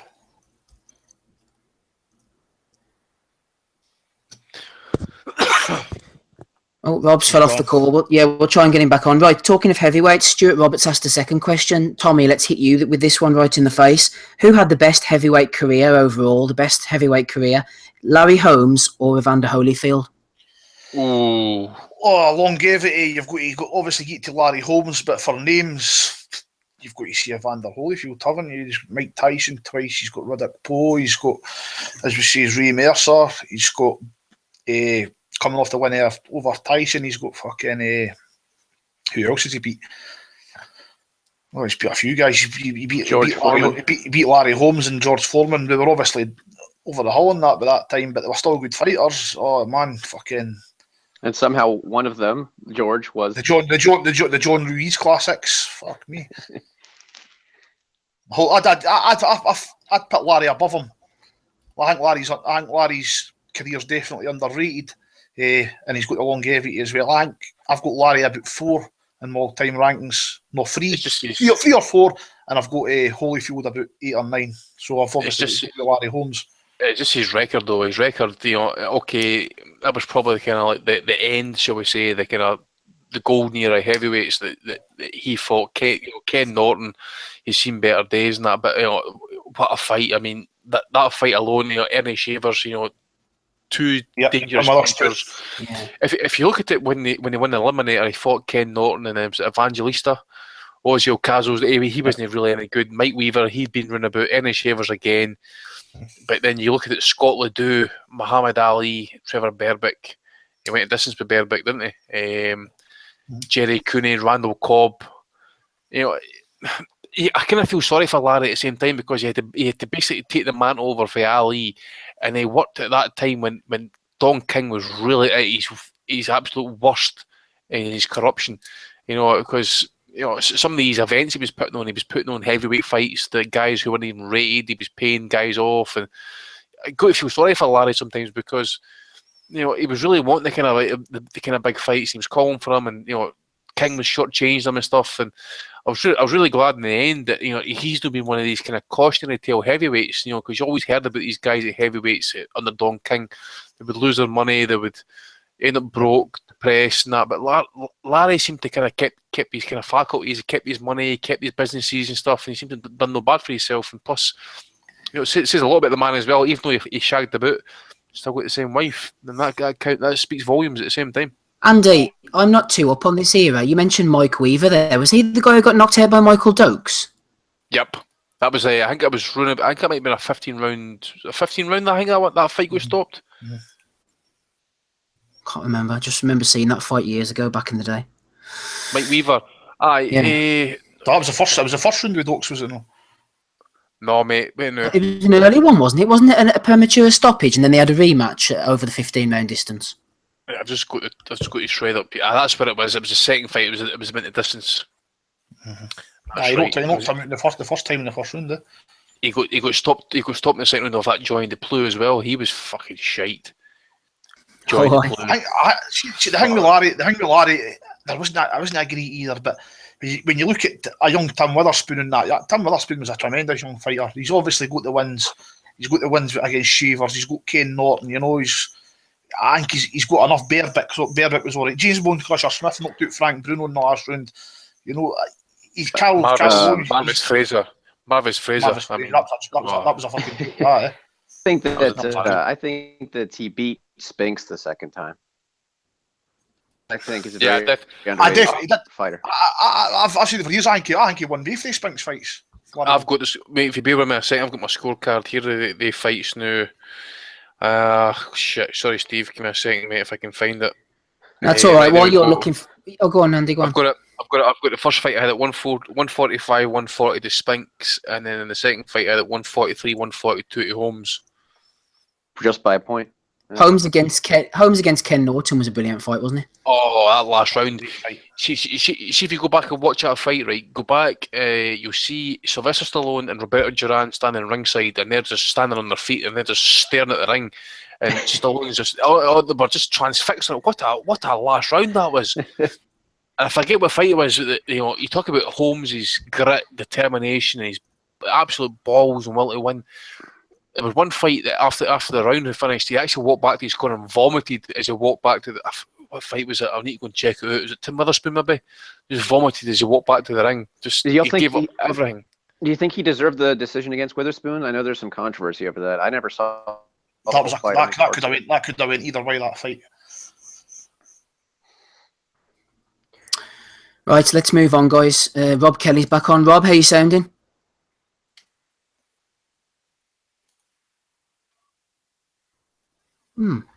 Unusual. We can't hear Rob tonight. Usually when he comes on, he's absolutely fine, but we're not able to get any sound. Do you want to give it another try, Rob? Not looking too good at the moment. He's fallen off the call. Yeah, we'll try Rob again. Right, we're going to go on to the previews for next week then, guys. That's all my questions done, apart from a Gervonta Davis one. But I'm going to include that in the Gervonta Davis-Liam Walsh preview. Just getting a few bits and pieces out of the way. Oscar De La Hoya has a card next Thursday evening. Diego De La Hoya is fighting Eric Ruiz. Demetrius Ballard is on it as well. Robert Manzanares, a few other guys, unbeaten prospects. That's on ESPN, so Oscar's got the ESPN deal. Andy, I believe you were talking about this one over in Japan, in Tokyo. Next Saturday, we have Juan Hernandez Navarrete defending his title against Diego Higa, Ganigan Lopez, and the fight that interests me, this should be a good one, Ryota Murata, 12-0, is going in against Hassan and Daman Gcam. Anything you want to say about those fights? Yep, there's another card as well, mate, for Japan, Koso Tanaka against Angel and Acosta. Speedo, do me a favour, mate, while we're listening to me here, go and get me odds for the Nandam against Murata fight. I want to see if we can get odds in this fight. I'm thinking Nandam's going to do the business here. He'll do it in points. Murata, he's still got that wee bit amateur style about him. That right hand that he throws isn't all that great. It's no solid, isn't straight enough. He's always kind of like having to kind of remind himself to bring his right hand back when he throws it. So he's open to the left hook. So I'm kind of really favouring Nandam on points on that one. Really depends how he travels and how much he's got left. But I'm really looking forward to that one. Diego Higa, he's been rated as one of the kind of basically ones to watch for abroad. 12-0, really good fighter. And you know, Navarrete, I think he's been a champion before, maybe a division below him, I think. That's what it was. He got beat off Ioka. And the other fight, as I say, I'm looking forward to is Tanaka against Acosta. I really think, you know, the improvements that Tanaka showed defensively in his last fight against Fuentes was really impressive, I thought, because it looked like that guy, as he was fighting, I think he's only 8-0 or something, but as he was fighting, he was balls first, he was always face first, and you kind of said to yourself, at 19, 20-year-old, he's not going to last that long, but you know, he showed to me that he's got the defensive side of his game. This guy Acosta, he can bang a bit. He's not been in with too great an opposition, but he can bang, so really looking forward to that one. And I've got a link for that fight actually on my Twitter page somewhere, so I'll tweet it out nearer the time. I think it's free of charge, you know, free view, so to speak, online next Saturday. And it's probably going to be 8 a.m. start, so early rise next weekend, guys. So Navarrete Higa, I think that is a big step up for the kid. You know, Navarrete 34-2, 25 knockouts. You know, he's been in with some good fighters. Dixon Flores, I know he fucking got knocked out off. Fine one round, but you know he's okay, shall we say, as you know, for a guy, you know, this region. So we're kind of looking forward to, you know, he beat Fuentes, split decision. Denver Quella, he beat him on a DQ, but I think he could have his kind of coming out party next week. He's going to win that fight. I'll probably say win it on points pretty clearly. But Adam, if you can get me odds, mate, for Nandam against Murata, mate, I'm quite interested in getting that fight. That's for a version of WBA, that fight, Andy, yeah? Vacant WBA title, mate. Oh, that's got to be a good fight, I think, man. I quite fancy Murata, and I like Nandam, but see, every time, he reminds me of Steve Cunningham. Every time he gets hit in the chin, he goes down, doesn't he? See, that's the thing. They fights with Quillen and Lemieux. If he had a stayed on his feet, they won both these fights. He's better than the two of them. Exactly. If you just take the knockdowns and both fights out of the equation, there he wins that fight in points. But if you look at his fight against Alfonso Blanco, that was like late last November. I was quite high on Blanco. I was obviously quite high on Blanco. Was that the knockout one? Yeah. It was a late contender for knockout of the year and that. So he's obviously he's not got a lot of power. His knockout ratio doesn't really suggest that he's actually a power puncher. He's, you know, 21 knockouts isn't to say that he's weak. No, he just seems to be, he goes a distance against like kind of top level guys or whatever. But Murata, okay, he's gold medalist. He's got all the amateur experience and stuff. But you know, I remember before watching his first pro fight. I ain't bullshitting when I tell you this. He was actually in the gym and his right hand was so loose and so slack that I actually had to literally tie his right hand to his fucking chin to keep it up. That's how fucking bad it is. And I just think, you know, considering how good he is as a boxer, okay, as I say, he's past his prime or whatever, but he's still got enough to beat Murata. Murata's no young. He's, late 20s, early 30s? 29. I don't know. 29.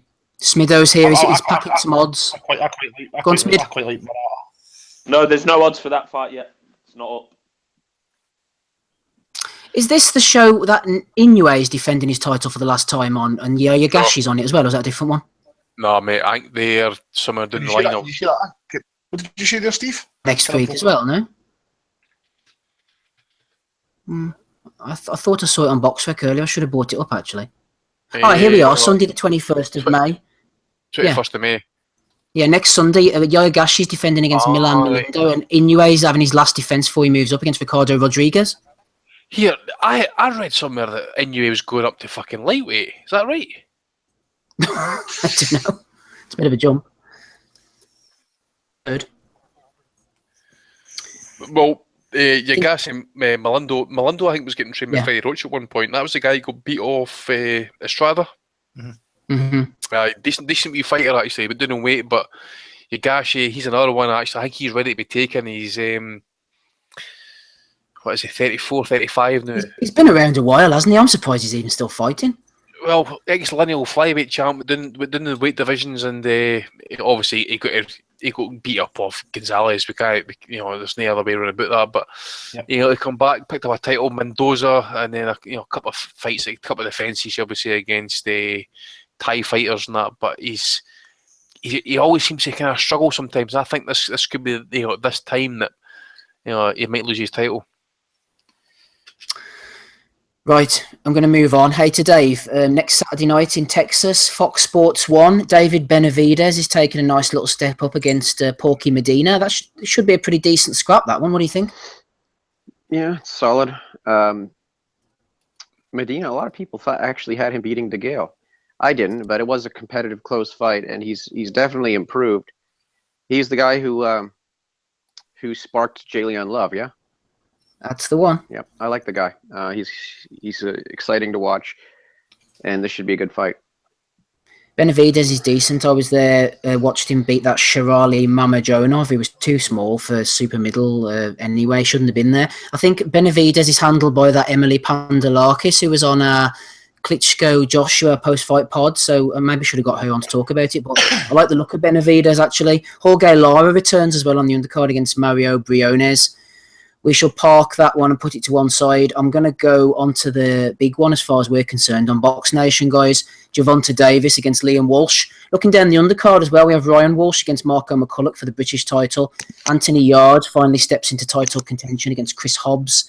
We've got Sanjeev Sahota, always in exciting fights, although he's fighting a 1-5-1 guy, which isn't good. 12-0 Joe Pigford fights 12-0 Aaron Morgan. That should be a good one.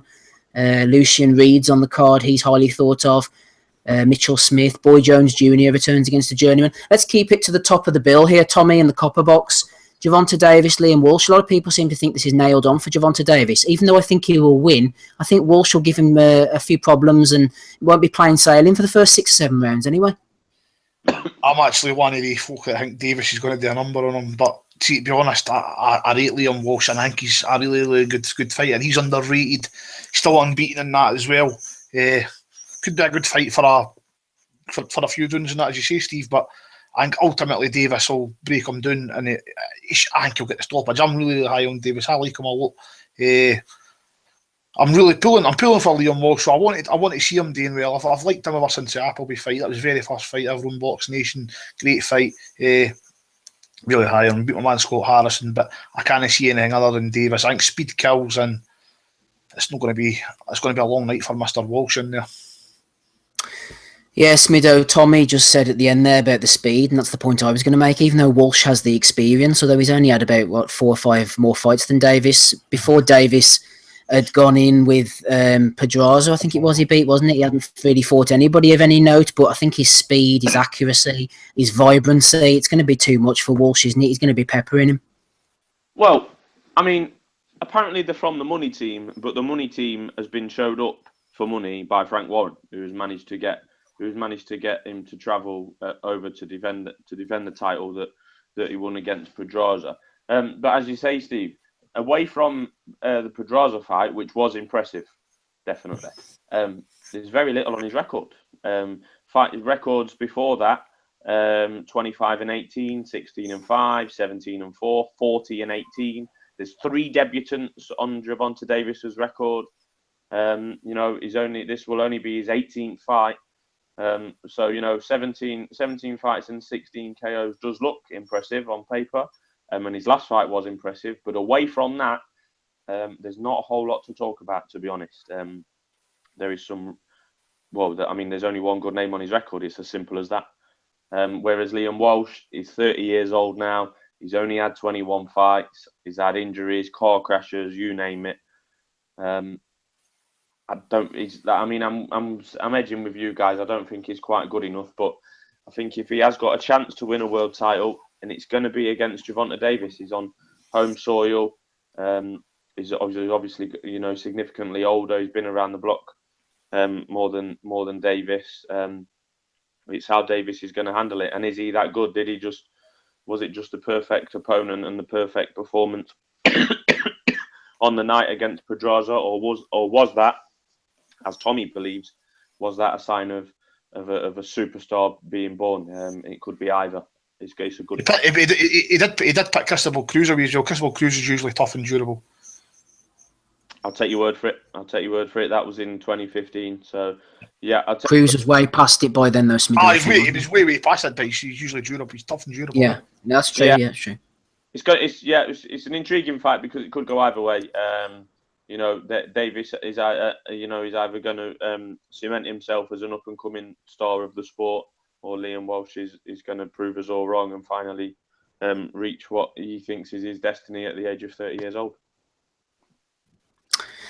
Hey to Dave, before he got kicked off Twitter, Luke at DabDabLoveBN threw us in a question. He said, is Walsh an easy fight for Davis? Nice and simple. Is Walsh an easy fight for Davis? Dab, you're a fucking prick. Eddie Hearn fucking iced you, you fucking tosser. Yep. I wouldn't say that it's an easy fight. No, I think he's going to win. And I think he's probably going to win impressively but it's going to take him a couple rounds to assert control. I think he might drop a couple. He's still very inexperienced. So do you think he'll eventually stop Walsh at the end, Dave, or not? Yeah, I do. Right, Rob Kelly's back on the line. I hope we have a bit more success here with Rob. Rob, how you sounding? Yo, can you hear me? Yes, perfectly. Go on ahead, Rob. What do you want to talk about? Sorry about that, lads. I was having a Russ. That's okay. Yeah. The biggest cons is the Guinness fraud. No, it's... You're not going to go on about Sam Sheedy, are you? No. No, I was watching bits and pieces of both cards last night. Eggington, is he going to beat any top 10 welterweight? Probably not. And if he's a guy that, if he's not kind of, on local networks, is based on his ability, would I care about watching him? Probably not. So, and the Yafai fight, I saw a lot of hip hop music in the ring walk. That was pretty good. He looked okay in the first two rounds. Pretty dazzling combination. Your man was nails. I loved at the start when they were walking to the ring and Yafai's entourage were doing his ring walk or whatever, and the little Japanese guy was dancing with them. That was pretty good. So I switched over then to watch Kiko. I thought Kiko was pretty hard done by, but I didn't really see the first 4 rounds. So I've always been a fan of Kiko. I was at that Bernard Dunn fight where he knocked Bernard Dunn out. I was in the dressing room with Andy Lee, and I came out and I tried to walk back to my seat, but they stopped me because Martinez was making his ring walk. But by the time I walked back around to get into my seat, he was after knocking Bernard Dunn out.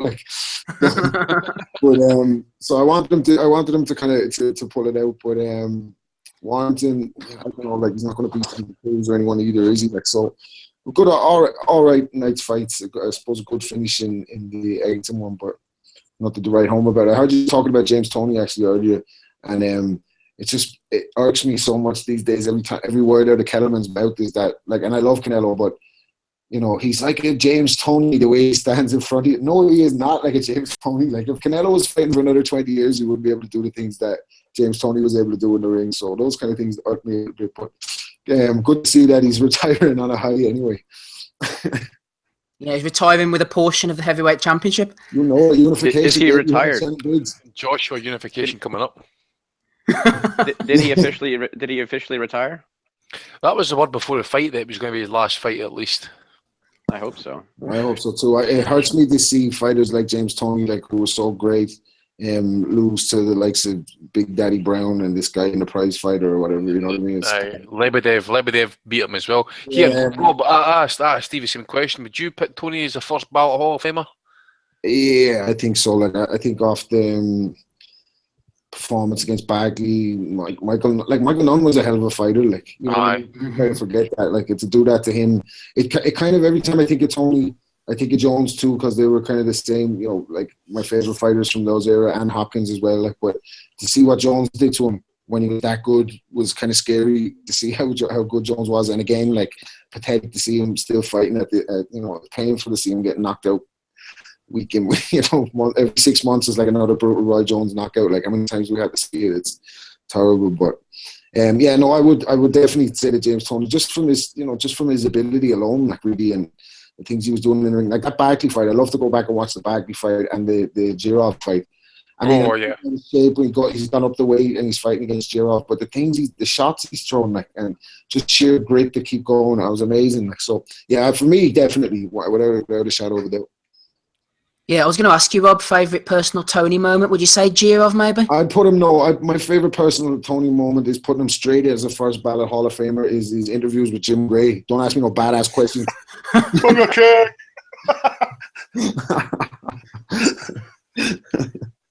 Yeah, just coming to Michael Nunn. I remember, like, you know, being a subscriber to Boxing Monthly and Ring back in those days. I was only like 12 or whatever, but I found a poster of it the other day. I had it on my wall and moved stuff into my new house or whatever, and had the shot and the photograph of Toney just landing that left hook on, and it was incredible. So yeah, that's probably my favorite.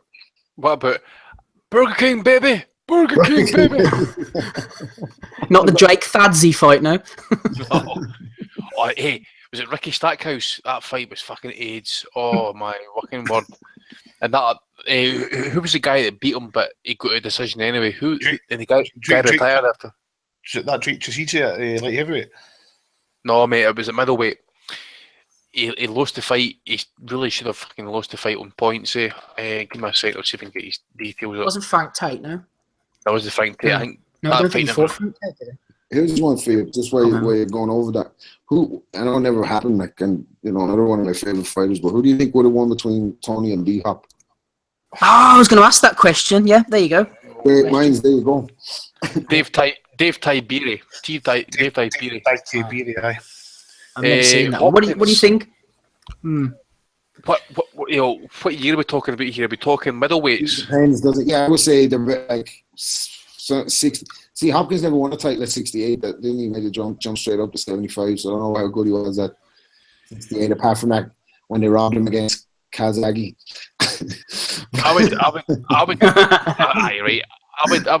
would say that we'll say Hopkins roughly about 170, and say we'll take a Toney at 168 that fought Bartley. I think Toney's just got slightly too much. Yeah, maybe when you see what Roy did to D-Hop earlier in his career, maybe just on scale. See the two of them at their very best. I'd pick Toney, man. I think he was everything that Bernard Hopkins claimed to be. Bernard Hopkins claimed to be this badass, jumped in the ring and that, used to run away and stuff like that. Toney was a fucking legitimate. He was a legitimate bad dude. He's everything that Bernard Hopkins says he is, man. See, I got to interview D-Hop one time. Paddy Cronin, I'm sure you know Paddy Cronin. He set Paddy. He set it up because he knew I was a big B-Hop fan. It was just around the time that R.A. the Rugged Man had come on Son Floyd overducking everybody that time, and Floyd got on the radio and started talking back to him. It was kind of circulating through the hip hop. This other guy. That's right. Aye. I remember that. Yeah, it was class. So it was two of us interviewing B-Hop, and he knew B-Hop. So I wanted to kind of like give him a question that I knew he wanted. So I asked him, did he think that they robbed him in the Kazagi fight, because he said he'd never lose to a white boy. And he went on like a 10 or 15 minute and his phone battery died. So that was very good. I was thinking, just back to Toney, do you remember when he got in the ring? Was it Tyrone Trice when he got in the ring in his jeans and his t-shirt, and he's like, come on, we'll just do it right now, after Trice had just beaten somebody? Who else as well? He had a couple of press conference bust-ups as well over the years, and he had a couple in the UFC when he went to mixed martial arts that time. That was, oh man. Yeah, see, he should have retired. These guys, they should put an expiration date on him sometimes and just be like, look, get out of there. Like, you've done your thing. Was it Randy Couture choked him out in 30 seconds or something? They put him in with probably the worst style they could ever put him in with. Exactly. Randy Couture. They tried to make a right cunt of boxing that night. Yeah, so it's a pity because those kind of characters are going out of the sport, like, you know what I mean, the genuine badasses like McGuigan and Toney, and you know what I mean, you've got all this other nonsense actually, just it's not to kind of distract the flow of the conversation, but does anyone think that Eggington has a chance against any genuine welterweight or no? What about Broner? We mentioned that. Tommy thinks that he would beat Broner. I think he could. I think he could beat Broner. I think the way We'll probably wear Broner down because of Broner's like just in this. Just to put it like in context, how bad Broner is. They always hype him up when he's back in the ring, and you know, like these Eddie Stickbacks morons that follow people around in gyms, and like they put like his sparring session out for his first. Like, and he looked like like a novice fighter. Like, he looked like one of these blue collar guys that train for 6 weeks to have these charity boxing fights. He's atrocious. So, he is terrible, but I just think he probably might have too much power maybe for Eggington and get out of there if he could catch him. I don't know, but not at 47. Like, it's hard to know what Broner is going to look like anytime he's at 47 because he shouldn't be up there anyway. Like, he's not. That's basically that. He's not a welterweight either, is he? No, he's about 140, definitely, man. I mean, when he was at 135 and he was bullying everybody against the Marco and all them, when he's just like pot shotting them. But when he went up to 47 against Malignaggi, that's what I went to get on to last week when I went right off the subject. But when he went up against Malignaggi, he even looked terrible at 47. That was an awful performance. I didn't think he was convincing that night. So no, it's high, yeah. I suppose that would be an exciting fight actually. If they could get Broner to the UK, he'd definitely like bring the hype train with him anyway. That would be good to see. Good to see him getting pumped anytime. Anytime that Broner stepped up to welterweight, he's no look good. He's Porter, Granados, fucking as you see, but Marcus Madana as well. Even that was great. Oh man, my balls just rippled when you mentioned that fight. I was night shift working. It was on a Saturday night, man. I was looking at my phone that for updates. I was going into the fight. I was saying Broner's going to hammer him, man. See that result came through. Yeah, fucker, I was dancing about the place, man. That shit. Me and my dad have been watching fights for 30 years, and we genuinely 99% of the time root for different fighters. Like, I like slick fighters. He likes, going, if you want to rob a bank, going to get the money. But that night, the two of us were watching Maidana, and it was like a celebration. You think Ireland were after winning the World Cup when the decision was read out. Hey, Robbie, you talk about slick fighters, right? And there's none of them slicker than James Toney, right? Uh-huh. Who's been the closest fighter to his talent that you've seen since, apart from Floyd Mayweather? I mean, that first fight with Mike McCallum was amazing. Yeah, Mike McCallum was unbelievable, and that kind of lost that. The body work is, that's going out of the sport more like too. But I suppose it's like in terms of ability, like I probably haven't seen anyone as good as Redondo and have that style where he stands in front of you. Those like fighters are like a dying act. I know they're all trying this like diet shoulder roll now, like, you know what I mean. But maybe Ward, like maybe Andre Ward has like the ability to love him or hate him. Like he probably has that like much ability to be slick on the inside or whatever. He was a little bit, a little more cruder. But B-Hop obviously slick, but not really that many like him anyway. You know what I mean? All right. You're more going back the years, like the slick fighters before him, like the Jersey Jones and the Ezra Chavez's and all that, like to kind of see anyone like. See, back in the day, it's a different era now. I look at the trainers and that for back in the day, the great trainers and that, they're not around in that now and that. And, the amateur game changed as well. That's a big part of it as well. The amateur game changed, that turned more like a fencing, like fencing and that. So you're seeing fighters more coming away for that, where they're learning the inside game and that early defensively and that inside. The fighters inside game is gone. Breed.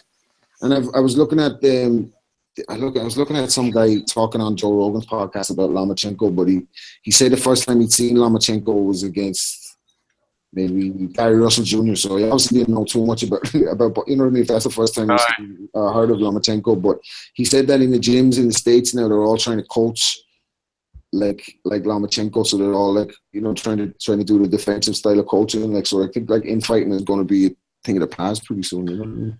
I remember seeing gyms and that, like they don't, they're not there anymore. So. There's actually some videos about going about Lomachenko as like a 10, 11, 12-year-old kid actually doing MMA fighting and stuff, and he's fucking good at it. Like, I mean, this guy, you could probably put him in an octagon and probably do the business as well, Cool dude. Didn't they say his dad took him out of boxing for a year or something? Yep. Put him in ballet or something? Put him in ballet dance. Judo and ballet, you see, didn't they? Yeah. Imagine someone trying to bully him for doing ballet in school. Fuck you, bang. Rob, just finally, we were talking Gervonta Davis, Liam Walsh there. Have you got any opinions on that one? I think it's going to be a dazzling win for Gervonta Davis. I think is a kind of from what I've seen of him, as well, it's not that much, but I just think he's he looks the real deal. So I think he'll put the business on. I think he'll just be too quick, and I think he'll get probably a late stoppage. But it's good to see him over. Good to see Frank put the money up. The head-to-head was awful, by the way. You should see that between the Mayweather and Warren face-to-face. Mayweather's banter's shit, isn't it? Oh, man, it's so bad. But at least he only said, I made smart investments once throughout the whole interview. I was like, ask him a question, like, well, what are Javante's chances? Well, we've made smart investments. What? Do you think Floyd could make it as a rapper, Rob? You heard that dog gorilla? No, but I forgot to get onto this the last time. I have to give a big shout out to my man from Belfast. Tommy McCarthy can actually rap.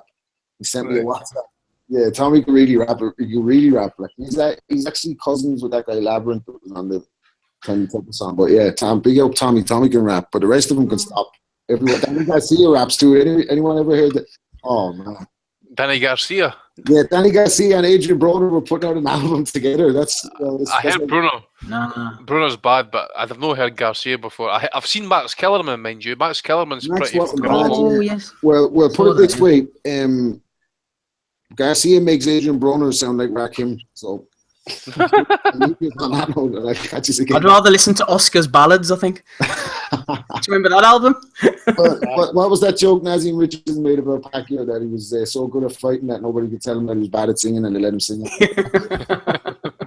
We'll leave it there, Rob. Thanks for coming on as always. Cheers. Cheers. See you soon. All the best, mate. Cheers. Always good to have a call from Rob Kelly. Right, who hasn't spoken about Davis? Have you Andy Davis against Walsh? Aye, well, I can agree with what Rob's saying. I think it'll be a coming out party of sorts. I think Davis and maybe just on another level for Liam Walsh. I've said for years that I would like to have seen Walsh getting pushed before this. I'm a bit perturbed what Mayweather's talking about. I love this guy and all that sort of shit. These two didn't like each other for a while because Davis was claiming he wasn't active enough and that. Now he's got a world title. Now he's fucking blood brothers and stuff. But that's by the by. I just think Davis, provided he's done the weight correctly, I think he'll do it late, but by stoppage. But Walsh at the same time is he's proven in the past he's wanting to go depth, he's wanting to go distance and stuff. So tough fighter. But at the same time, I do think Davis is a bit special. And I do expect him to win and do it pretty well, actually. I think it might be quite not easy to start off with, but I do expect him to do it kind of down the stretch. So I'm going to go for a late stoppage for Davis. Yep, I'm going for Gervonta Davis round 9, but I don't think it will be as easy as some people think. I think Walsh will put up a decent fight early on and give him a couple of problems. Right, hey to Dave, let's get you out of the woodwork here for the MGM National Harbour, Oxon Hill, Maryland. Let's celebrate. Gary Russell's back in the ring. This is his yearly appearance against Oscar Escandon, WBC World Featherweight titles on the line. On the undercard, Andre Durrell, a fighter who I always thought was really, really talented, but just never fought, and I don't know what was wrong with him. Interim IBF World Super Middleweight title against Jose Uzcategui, whoever the hell he is. I think I've heard of him before. I can't remember who he's fought. Takagi. Yeah, that's the one. And Rancis Barthélemy against Kirill Relic, who was seen recently fighting Ricky Boone. Tell me about this, Dave. That's actually not that bad a card, is it? The Gary Russell fight's probably the worst. As I've said before on here, I don't rate Escandon. He got schooled and pretty much dominated by Tyson Cabe, and they somehow gave him the decision. What he did manage to do, which I just realized last week, was knock out that Castellanos guy who made Gamboa quit. So maybe that's his best win. I don't think he's very good. He's made for Russell Jr. I mean, he's pretty much a come forward guy. He sets up his shots a little bit, but his work rate is poor. Twatted all night. The Barthélemy Relic, that's pretty good too. I think that it's another. I think it's another case though. I think Relic's style is going to be kind of major Barthélemy.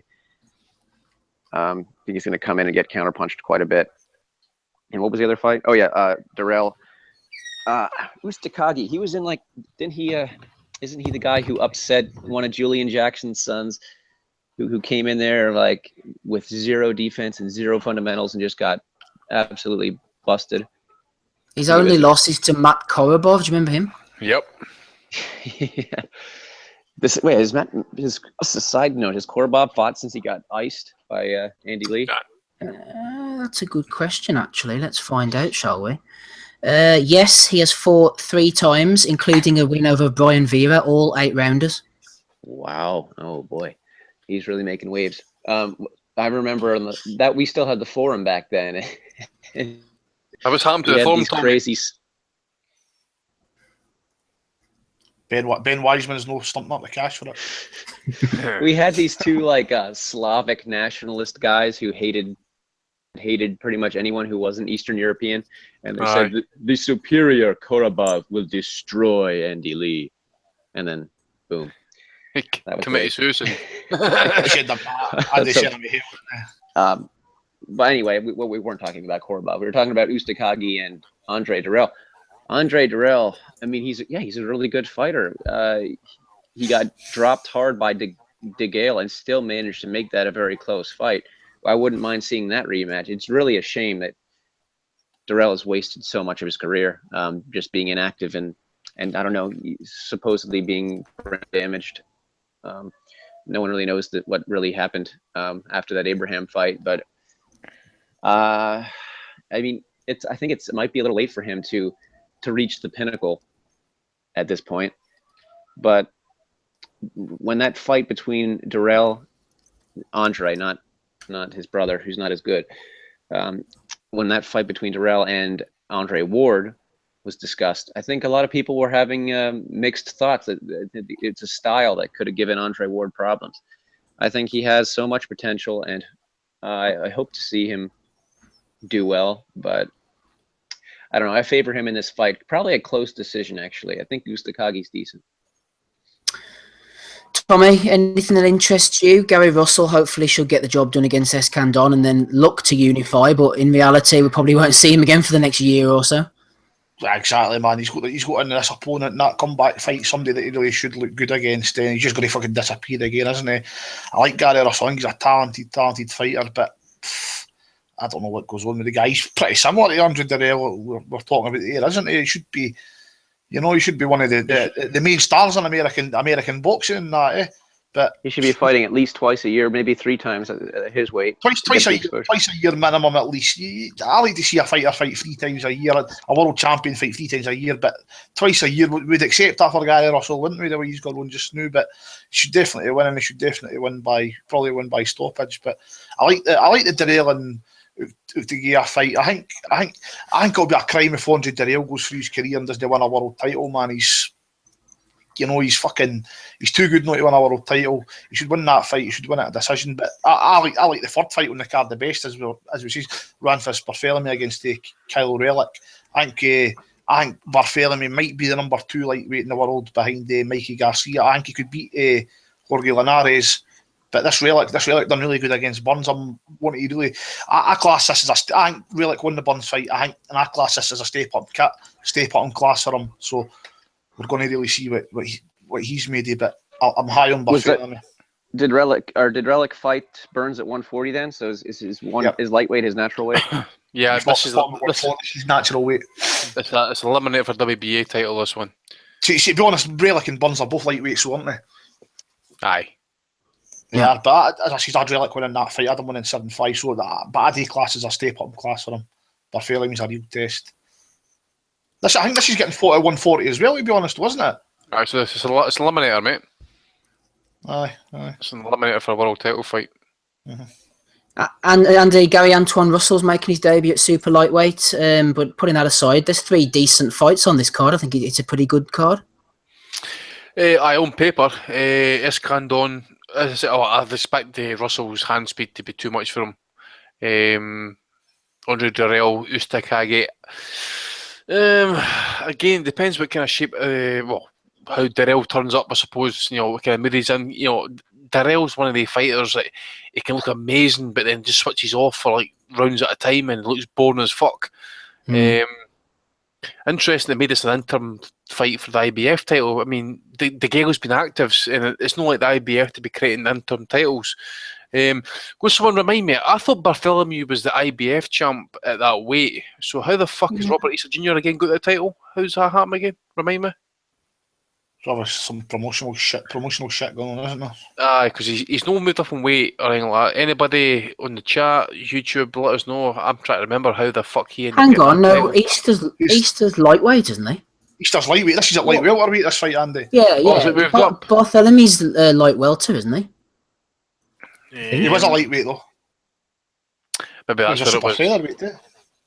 That was lightweight. That's my mistake. He was IBF lightweight champion. Yeah, he's That's right. lightweight. Yeah. He's vacated up in weight, so Yeah. aye. So he's got up in weight. Interesting enough, it's like again, WBA again, right? This guy has fought he's been a 2-weight world champion, right, for the IBF, super featherweight and lightweight.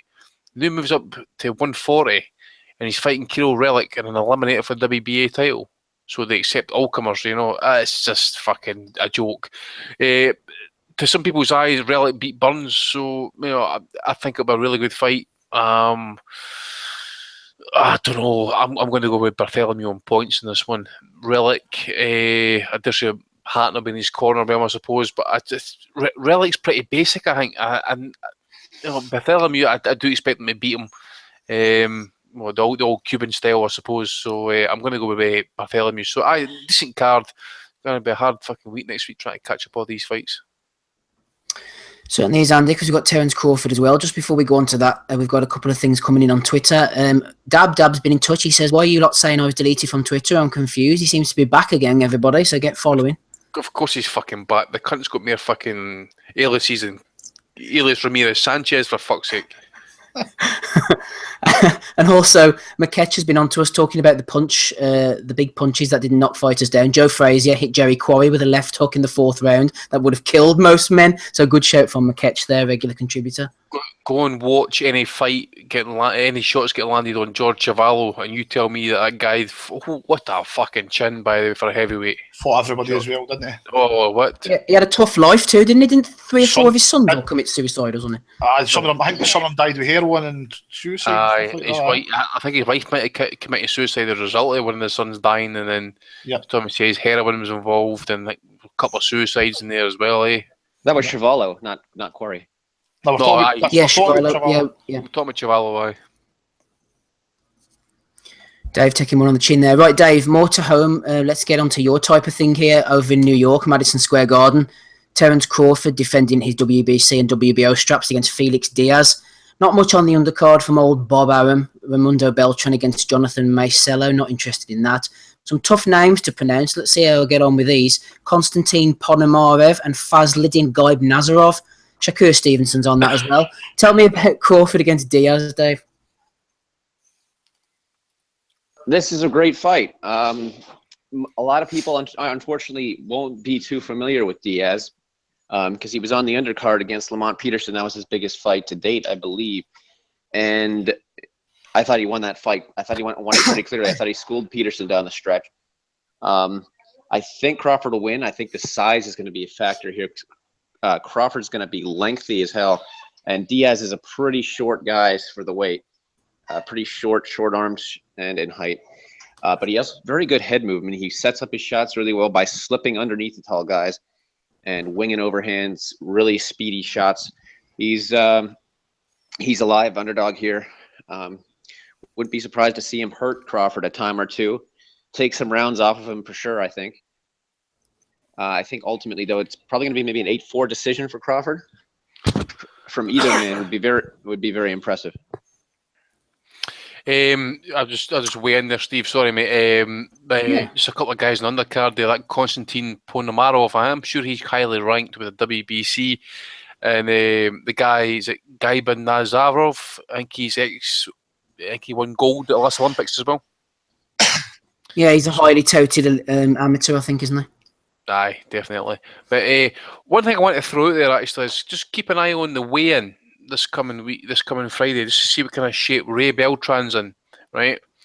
I know about he got caught for drugs, but if you looked at him when he made weight for a Takahiro Io fight, he was ripped like you would not. I mean, I'm talking about you know that bit the 6-pack. It looks like a fucking fanny. You could actually just put a cock in there and shag it. That's what he looked like. Well, he looks like the fucking same because he's fighting the same weight, I think so. A different angle there, Andy, that you don't get another podcast. Maybe. See, if you shag a six pack, does it mean it's gay? Just looking at Diaz, though, Andy, Dave mentioned about his fight with Lamont Peterson, which was close. Many people thought Diaz had won. He's got a few decent or recognisable names on the record. He beat Adrian Granados, who fought Broner. He beat Gabriel Bracero, who's decent, fought Paulie Malignaggi on one of the Frampton undercards. And then he beat Sammy Vasquez, who was 21-0 at the time. That's so Diaz is coming in. Yeah, exactly, Andy. Diaz is coming on form. He's no mug.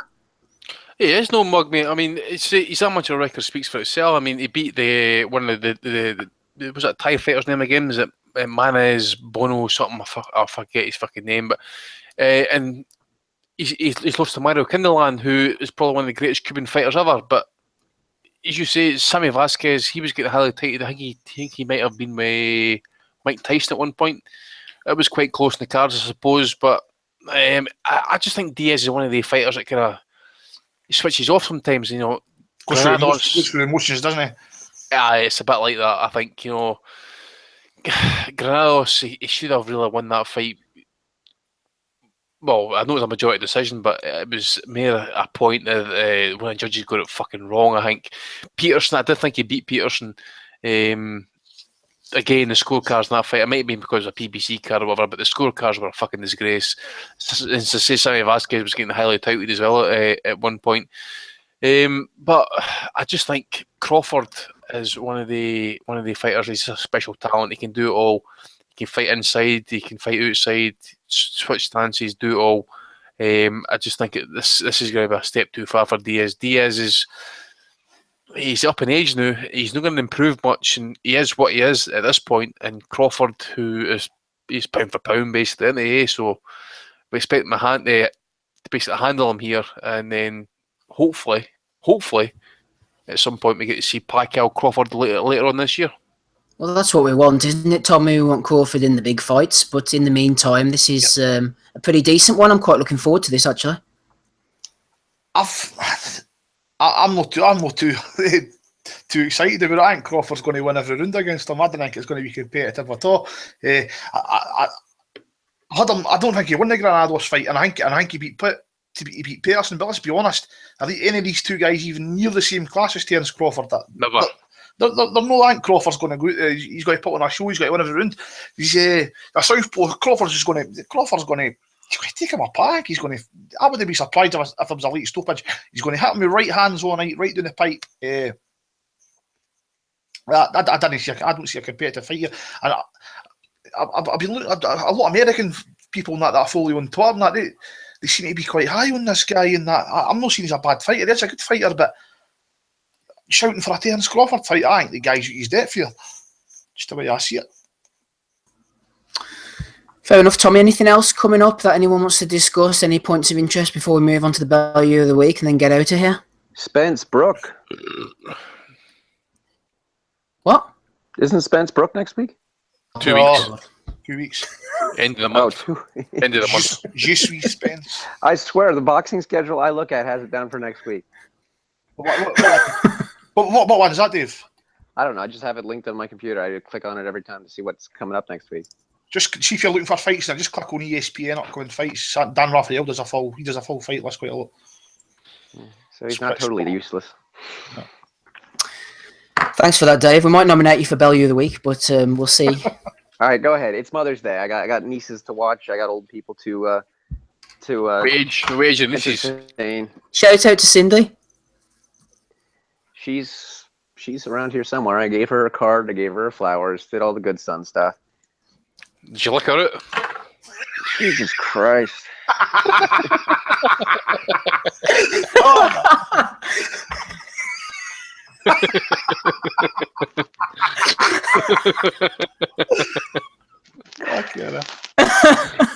He never sees I or no, did he?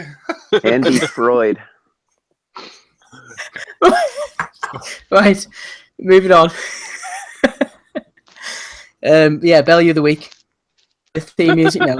I'm too flustered, Andy. You caught me with the left hand there. Oh, sorry, mate. Right, there's only a few, so don't worry, Tommy. You can stay with us. I'm not going to be going on forever. Right, Tom K, aka Rude Dog 26 on Twitter, has nominated Jeff Powell. Jeff Pell said that Kell Brook will defend his world welterweight title against rising US star Errol Spence Jr. in 2 weeks' time at Sheffield United's Bramall Lane. With almost 30,000 tickets sold, writes Pell, they will expect a capacity 60,000 crowd to follow the 90,000 for Joshua at Wembley. As Tom Kay says, I think he's getting a bit muddled on the size of Bramall Lane there. 60,000 in there. James Hay 12 has nominated Kugan Cassius for putting up a self-absorbed video of him with Hearn about how he didn't get access to the Wembley fight. Oh dear. Poor old Cougar. It was a shame he didn't get in. Yeah, gotta let it go. Then leave the midget alone, Burnt Bonter. Who've we got? We have Lee Jordison has sent this one in. James Toney was talking about boxing on Facebook. Maybe he shouldn't do this again. He said, I wish Mayweather would face Triple G and Canelo at the same time. Boxing Floyd. They would get their asses kicked quick. Forehands still wouldn't be enough to beat Floyd. What does he mean quick? He had 12 rounds to finish Canelo, and he didn't really come close to doing it. Brian King has thrown us in a few good ones this week. This is for James Lopez at James Boxwriter. Oh, fucking hell. He put in his pound for pound top 10, Andy. Listen to this. We've got Ward at 1, Kovalev 2, Lomachenko 3, Triple G 4, Jamal Charlo 5, Crawford 6, Anthony Joshua 7, Mikey Garcia 8, Rigo 9, and Gvozdyk 10. But see that list. I can only come up with a couple of opinions as to why that list even breathes. Right, as simple as this. This fucking list has been done by a troll because he wants to be fucking different to everybody else. Right? Anybody, and I mean anybody's got Jamal Charlo on that fucking list needs taken out the back, Soviet style, and shot in the back of the head. Gvozdyk is a good fighter. Top 10. My fucking hairy ring piece. And Rigondo, right? I'm sorry. I've heard the boxing voice a couple of times going about Gonzalez, and they say I can't get into flyweight fights and all this sort of shit, and you're just being a fucking hipster by watching it all and ranking this guy. This guy has been the most dominant fighter in the fucking lighter divisions for the last 10 years, right? Without fucking doubt. Mm-hmm. And you do not have him ranked in the top 10. Never mind the top 6, top 5, top 4. The top 10. You're a fucking embarrassment. And see your fucking chin, by the way. I swear to God, your chin meets your fucking forehead. So you're gonna be called. I'm gonna call you fucking chinhead. You're a fucking prick. Fucking dickhead. He's not got Canelo in there either. Eh? So that really says everything. Eh? Canelo or fucking. He's not pound for pound. Or Gonzalez. I mean, he's got Kovalev number 2, Ward number 1, Lomachenko, Triple G, Charlo, Crawford, Joshua. Fucking hell. He said he's got one solid win on his resume, right? He's number 7 on the pound for pound list. Mm-hmm. Oh my fucking God. All it is to be different. You know, I really don't know. He's a mongoloid, that's what he is. He's a mongoloid and a chinhead. That's James Lopez, who's been nominated there. Also, we've got Adam Brace Girdle. This is quite a good one. It's quite a good name, isn't that, Brace Girdle? He was in clothing store, Dave, and he says, so lucky to have just met Anthony Joshua, and then one of those little fingers up motions. But it's clearly not Anthony Joshua he's with. I'm reliably informed this is rapper Bugsy Malone. He's with, apparently, in this clothing store. The only Bugsy Malone I know, Andy, is the one with Jodie Foster in. Do you remember the movie, My Name is Tallulah? Don't remember the movie. Was he not a gangster, Bugsy Malone? Yeah, do you not remember the movie with the kids when they're shooting with the splurge guns and all that? Nah, day movies, mate. Unless it's Blue, obviously. Maybe someone else will remember that one. Anyway, who have we got? Let's have a look. Rory McGonigal sent this one in for Frankie Gavin. It's literally 4 weeks ago I saw a video of him saying he wanted the Burns Indongo winner at 140. Now look at the state of him. Can't argue with that, really, can you? He'll be fighting fucking Nikolai Valiev about £400 shortly as well, the fat cunt. Now, this is a good one. This got some interest on Twitter this week. Paul Smith has got his world title fight. Congratulations to him. Dominic Long has jumped in and explained exactly why Smigger has this shot in 2 concise tweets. It's a business and money is to be made on both sides. Smith is a big name, says Dominic. Even though he's lost twice and KO'd, the WBA can make a lot of money off his name. Plus, he's an elite fighter. So to me, I don't see there's a problem at all. He's great. are great to watch and comes forward. Paul Smith and elite fighters shouldn't be mentioned in the same sentence, should it? The only thing elite about Paul Smith is his fucking waistline, the fat cunt. Paul Smith's the exact opposite of an elite fighter. You see, if you went out for who would you rather go out for a night? Well, Paul Smith is pretty much a fucking journeyman. I didn't mean like the British journeyman and that, like you guys and that you go and see with the losing records, then they try to win. I'm talking about on a whole, and you know, like in boxing, when you consider like in America, that Paul Smith would be considered a journeyman boxer.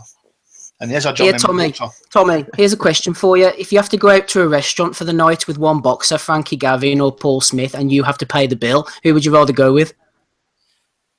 Frankie Gavin. I'd go with Frankie. I'd go with Frankie because he's weird and I'd fucking bash him in the back of the head with a chair and eat all the food myself. Right. Matt Ports has sent in a Boxing Connected. He asked a question on his Facebook page. Who wins, a legend, Ali, or a man who never lost any fight, Mayweather? My answer is Ali. Who wins, do you think? Fucking hell. That comes up quite a lot. I get asked that quite a lot. Who wins with Mayweather and Ali? Who do you think, Tommy? Who'd you go for? Probably Ali because he's a heavyweight and Floyd's a welterweight. So the conversation's going to tell you Ali's probably going to win that fight. You could probably dig Ali up the noon, he'd win that fight. The fake Dan Rafaela sent this one in for BoxRec. As I mentioned earlier, whenever Tyrone Nurse beat Andy Keats, they had the fight for the African Boxing Union heavyweight title for some reason. I'm not quite sure why that was on the line. But congratulations anyway. Nomination for Bunsley for saying that Josh Warrington's best chance of winning a world title is beating Gary Russell. What about Richie Woodhall saying that a stadium fight for Josh Warrington next? With a straight face. Maybe Bunsey meant because freaking Russell never fights, he'll just get stripped and then they'll send the title to him by email. Bunsey had a nightmare last night. He doesn't do that role well, does he? I don't think I prefer him as the front man on Box Nation. Because he just waffles shite. Is that as finished, Steve? Or have we got any more? Because I want to nominate somebody. There's a couple more before you jump in, if that's all right. No problem, mate. Right, this is a nomination for High Tech Loma. Underneath a GIF of Josh Kelly knocking out his journeyman opponent last night, High Tech says, "Love him, as close to Prince Nazim as we will get in this era. Anyone who complains about him can suck a big fat chode. He is pure boxing class." I mean, and then finally, Tommy. Eddie Hearn retweeted it as well. That's probably why he came up. Finally, BetSafe. During the weigh-in for Yafai, they said legendary boxing promoter Eddie Hearn previews the Birmingham Fight Night. Legendary boxing promoter. He's not even 50 yet. Exactly. Right, that's all mine. Tommy, who do you want to put forward?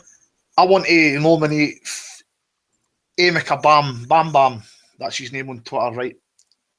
He's with the Nigerian Boxing Association. He just offered me yesterday a young Nigerian heavyweight who's fought in the World Junior Championships and wants me to manage him. I don't know if he's followed me on Twitter that long. I don't think he does. That reminds me of that Daniel Jordan. Remember that Daniel Jordan for the Indonesia? That's what I'm saying. I've seen the last couple of years. I've been offered to manage a top 10 lightweight. I've been offered to manage a cruiserweight top 20 in the world with 19-1, and I've now been offered a young Nigerian heavyweight prospect. I'm thinking about taking him up now. For we could maybe get the next Ike, be a Bucci and make a fucking fortune, eh? But do it. Tommy, you could get the next David Izon retire. Well, Tommy, what do you do, mate? I say go for it. Just to see where we go with, mate. We can maybe speak to Eddie, get him on the card and that, and see how he goes. Yeah, we should. Big Russell maybe do me a favour and get him on the Hobson. Aye. I want 5% though. Boxing Asylum is going to be. Well, I was thinking about that last night. What should I ask for? 25 or 30%? I think I'm allowed to ask for 32%, really. But I wouldn't take the 32%. I'll stick with the 25. I'll take the 5% then, mate. Just 2% payment, 3% for being serious. You know. Tommy, did the Nigerian guy ask you to send him over a Western Union payment though, as a down payment? I was waiting for that comment. Yeah, fucking hell. Go down to the MoneyGram. No, he sent me. He sent me pictures of him. Sent me fucking. Oh, aye. He sent me a wee video. He sent me fucking. Nigerians I've like looked him up on pictures that. like. I've looked him up on that. He's probably fucking. It's probably going to be decent, eh? But I'm just not a fight manager. It's not just a role. I wouldn't fit that role, would I? I'm good at that role, mate. Sign Right, that anybody away. else? Yes. Andy, have you Yes. had any nominations? Any Nigerian people asked you to, somebody's died over there and you have to send over some money to get an investment or something? No. I found it illegal a couple of weeks back. Grassed up, but don't worry about that. Terry Atlas, his pound for pound list. Anybody catch it? Nah. No. I see somebody talking about it. It was meant to be needs, isn't it? Number okay. Top 10 is this. Number 1, Lomachenko. 2, Crawford. 3, Keith Furman. 4, Andre Ward. 5, Sergey Kovalev. 6, Rigondo. 7, Canelo. 8, Pacquiao. 9, Errol Spence. 10, Danny Garcia. Thank fuck for James Lopez this week, eh? Danny Garcia is better than Golovkin. Yeah. What, Dave? What are you doing? Are you on the moon? Cindy.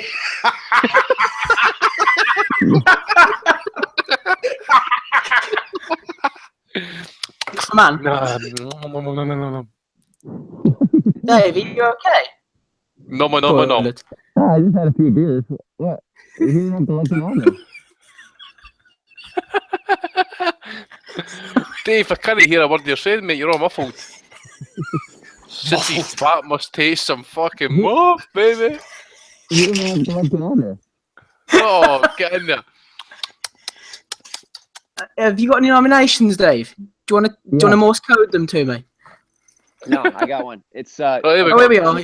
these are He's pulled rumors. his head out. Okay, rumors abound that Mr. Julio Cesar Chavez Jr. Oh, has yes. been doing a little bit of partying after his fight, maybe with some ladies of the night, some hookers, and he was robbed of his $40,000 watch and his phone At least $3 And million part of his- check. and his entire purse. Let me Fans were robbed last week from him. Let me put this out there. This is coming from a Vegas veteran, right? See if you're going to be going out in Vegas and you're going to be tapping hookers, lock your shit up in the safe before you go out, man. Just do that. That's coming from a veteran. Young Julio, fuck's sake. You didn't need to go to Vegas so to fucking be a veteran of that shit. Just Well, leave that's it, everything man. behind in the hotel. Especially, Right. Berlin's a nightmare for that shit, like. But take your condoms. Oh, no, Is man. that the only? Not at all. No. Not at all. Not at all. Is that the only nomination you've got, Dave? Yes, Julio. Right. Let's get round to them first, and I'm going to go first. Even though James Lopez put in a good one, I'm going for Dominic Oh, well, Long. sorry, Steve Covers can we nominate the WBA as well for Yes. Paul Smith? Yes, of Paul course. Smith, Paul Smith, Carol Frampton, and just that whole 168 division's a complete, utter shitfest. And Andy for his vile language and insinuations. Perverted man who needs to see. Hey, I'm telling you, you've never. Andy's a deviant. Oh, aye. You've never noticed the darkest crevices of my mind, by the way, I swear to God. We get a taste of him on here. Some bitches walk past me and they think to themselves, I wonder what's going through his head. No, you don't Mind fucking that- want to know. Right, mind that story you put on the forum, Andy, with you and your pal Bulldog. Come on, give us a wee bit of that now. Tell us a wee bit of the gist there. Oh, Bulldog was a legend, mate. Basically, he was a right ugly looking, bald-headed motherfucker, right? And there was this woman, she was quite tasty back in her day, right? Quite perky, but it was like all Mother Nature hadn't been kind to her. She kind of aged pretty poorly, sagged a bit and stuff. But he was just like one of the things, you know. It was your mate's mum, but you used to wank yourself to death because of her and that, right? Anyway, the chance arose to pump it. And my mate Bulldog's fucking there, right? And she's like, what about a threesome? I was like, well, I'm not into sharing, but aye, how no? So fucking fucking, I'm on the game, I'm on the business and stuff, and I hear this grunting behind me, and I turn round, and there's fucking Bulldog with his fucking facing the wall, back to me, he's ball naked, and he's like, what the fuck's he doing? He's got his shoe in his hand. I said, what the fuck's he doing here? Right, well, he turned round, and he took his lace off his boot, and he tied it round about his cock and balls, right? And this fucking thing was like, I swear, it must be at least 12 inches long, but about fucking 20 feet wide, and the fucking veins were popping out and everything, and I went flaccid. I said, what? Mine's be fit down the fucking end of that. There's no fucking way. Jesus. Right? So he's fucking battering away, and I'm shouting, Bulldog, what the fuck? He turns around, he's sweating and panting like fuck, and he says, oh, Andy, I'm going to fucking do it. I'm like, oh, I'm fucking out of here. I think I was getting embarrassed. I had to fucking walk it, leave him to him day, eh? It was too much for me, like. That was some story, man. Right, thanks for that, Andy. Anyway, I'm going for That Dominic nightmare. Long. Tommy, who are you going for tonight on Value of the Week? I'm going for I don't think that James Lopez deserves Bail of the Week. It's too prestigious for him, so I'm going to go with the WBA for Paul Smith a title shot. yeah, WBA for me as well, mate. Fuck James Lopez, absolute chinhead looking motherfucking cokehead, prick wank stain, cunt muscle motherfucker. So we're going to go for WBA. We belt anyone. Hater.